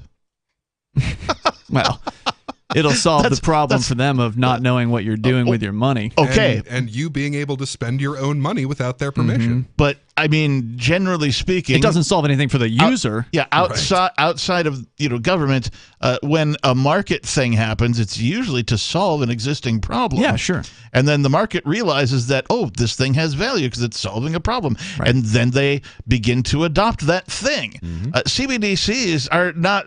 Nobody's going to adopt a CBDC because of its utility. No, they're going to do it because they're forced to. Right. Well, they may be forced to. They may be bribed to. Yeah, or incentivized. Sure. It's equally possible that they're going to be like, okay, well, we've started the universal basic income, or we're giving out a one-time thing, or tax refunds. Yeah, or it's your welfare. Yeah, welfare. Or I mean, they might use the carrot. Social Security, disability. They're going to use the carrot. Stuff. That's how they're going to get people to sign on. I'm going to go to the phones here. We got a caller on the line here. What's your name? You're on Free Talk Live. Hi, Ian, this is Dana from Grand Rapids, Michigan. Dana, what's on your mind tonight? Okay, so I'm not stupid. I understand that people make promises and they don't carry them through. You mentioned that about Trump. He didn't clean the swamp completely out. And that gentleman that said he voted for Trump that you just spoke to said, well, he was constantly fighting all this nonsense. And I don't want to get cut off, and I don't cut. So so I'll just thank you for remaining FCC compliant. You're welcome. Anyway, guys. So by the way, Peakless, I love your T-shirt. That's great. Thank you. You have to read it. It says, "May the Norse be with you," for our non-viewer yes, I saw listeners that. out there. I think that's great. I think it's wonderful. Yeah, okay, shout out so to my here's the sister. thing. We picked up why, matching shirts on a Viking exhibit. Nice. Well, tell her she did a good job. Go ahead, Dana. This is why, even within, and this is the difference between, I used to hate this about Republicans and or even people on the right. Why can't you be more like those on the far left? They all agree to everything, no matter how much they disagree with it. It's kept in-house. You don't air your dirty laundry. But the Republicans are not all like-minded. They're more diverse because you've got conservatives. You've got, I know there's some neocons in there. You've got Republicans, which are the neocons, and they're the biggest bulk of things. But they saw after Trump, people are mad, and they're not putting up with this crap anymore. So there are some of them that are staying true to constituents in that, even if it's so they don't get voted out. And I don't believe that's entirely the reason. So they don't even trust McCarthy. I've never trusted that man. I have not liked him years ago. Just to clarify what you're saying, Dana, when you say they don't even trust McCarthy, are you saying the run-of-the-mill Republicans or the elected Republicans? The elected, some that were just in there in the last 2 years, like Bober. So these are one of the things they did.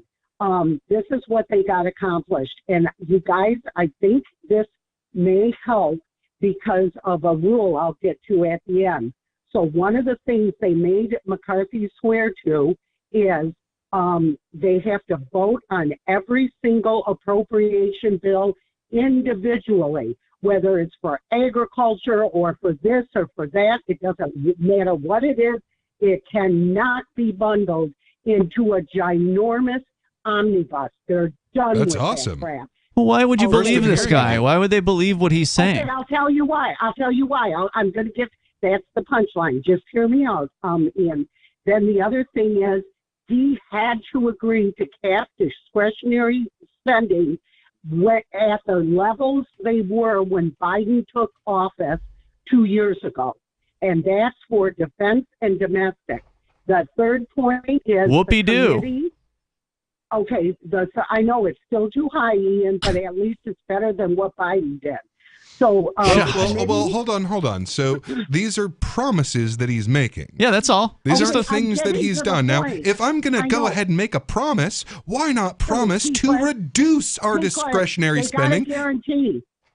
A guarantee? Let me get to it. Okay, I'm all ears for how this is a guarantee. And then I'll give you the guarantee. Okay, he agreed to set up a committee on weaponizing the federal government, including They're going to probe the DOJ probe. and anything else for going after individual citizens.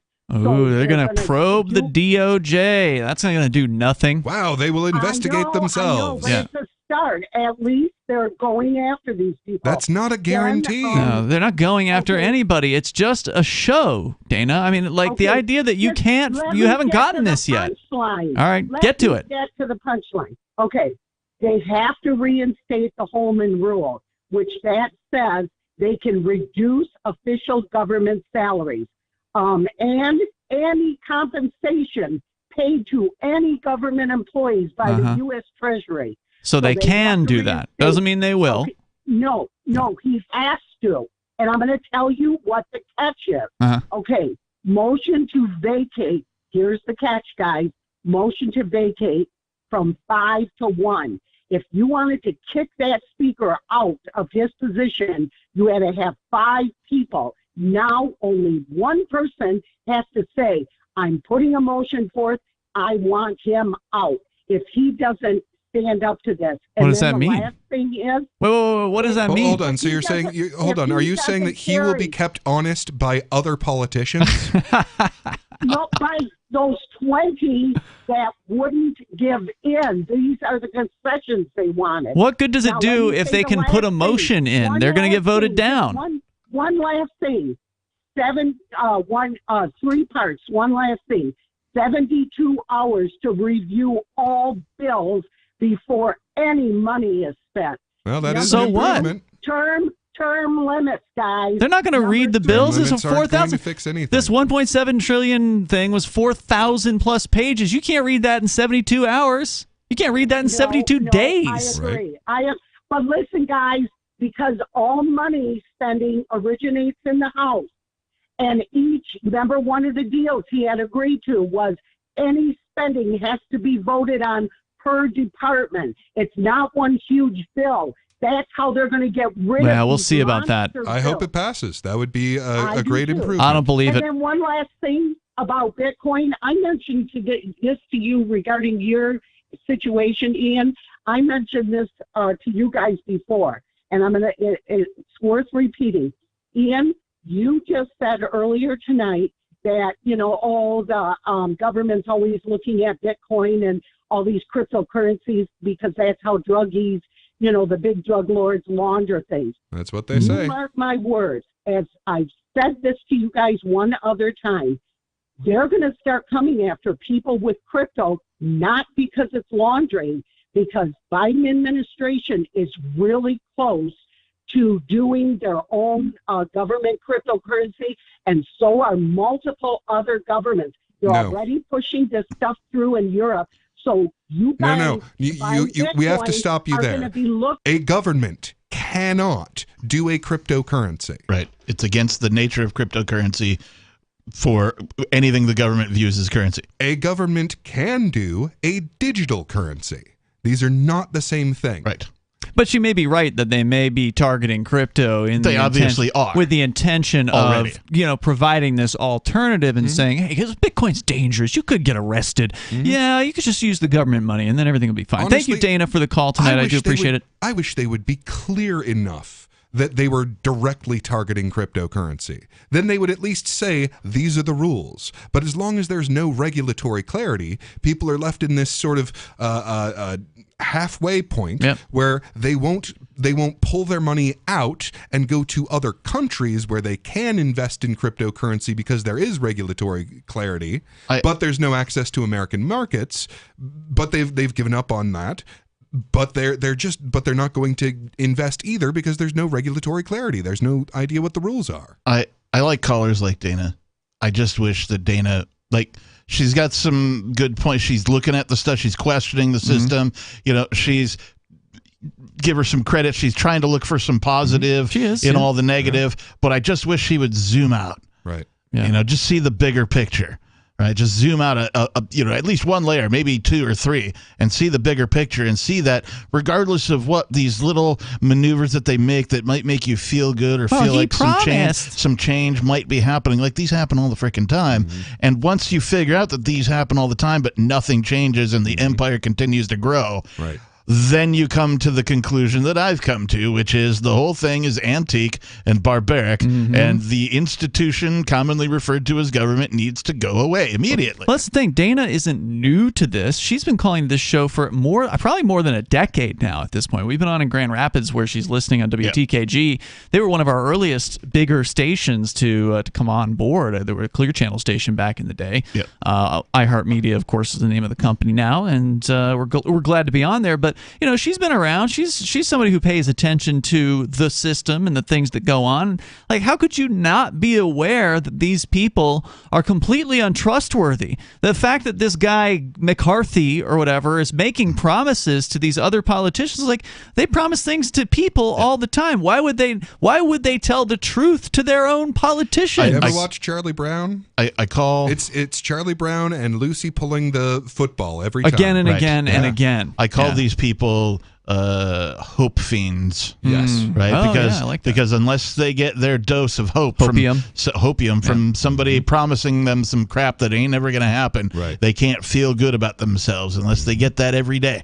Yeah. And one of the things I really wanted to point out is that it's not true that this dissension only exists on the right. There is a populist movement in this country, and it exists on both the left and the right. Now, the fact is that there's the Bernie Sanders people that always get screwed on the left. Exactly. And that's the thing. Sure, the Democrats have been able to shore up ranks so that they don't appear to be cracking apart the way that the Republicans appear to be cracking apart. But a big part of this is, what is their narrative? The narrative of the Republicans is, we are the underdog fighting against the authoritarianism. That is their narrative. That's what they're trying to get. So transparently false. Right. So it's in their best interests for their advertising to appear as if they have a strong, powerful populist movement that's making real change inside the party. Yeah, like Republicans will always refer to their supporters as patriots. Right. Yeah. I guarantee you there's not going to be any change in Washington, D.C. after this scumbag or whatever comes into this particular position. Rob's on the line in Vermont. Rob, you're on Free Talk Live. Yeah, my opinion is that it should have been Vernon Supreme out there at that podium. Now that would be worth tuning into C-SPAN for. Totally. Right. Exactly. And it doesn't matter whether it's Republican or Democratic. They're all liars. They're all crooks. They're all thieves and con artists. And the way to be able to slow these people down in a couple of different ways, in my opinion, stop spending their currency. Right. And then the next thing is, let's do away with qualified immunity. Wouldn't hurt if you can do it. It's hard because they fight against that stuff. It is in the Supreme Court now. Is it? There was an article that came out in November of last year, and what they want is they want Congress to, either make some changes in how qualified immunity works, or do away with it altogether. I don't think it's going to happen. Away with it either altogether or changing it, this will save money for taxpayers. The police unions are so powerful, it is so hard to get anything like that done. I'm not saying it's impossible, but it's tough. Anything that saves taxpayers money generally doesn't happen. Right. So I'm going to say no, it's not going to happen. Maybe it could happen here in New Hampshire. Like if we get enough freedom-loving people to come here and get into office. We've got about 50 Free Staters right now that are in the state rep positions. We do finally have the first ever Free Stater state senator, Keith Murphy, who actually came to my trial and testified on the defense, which is very nice.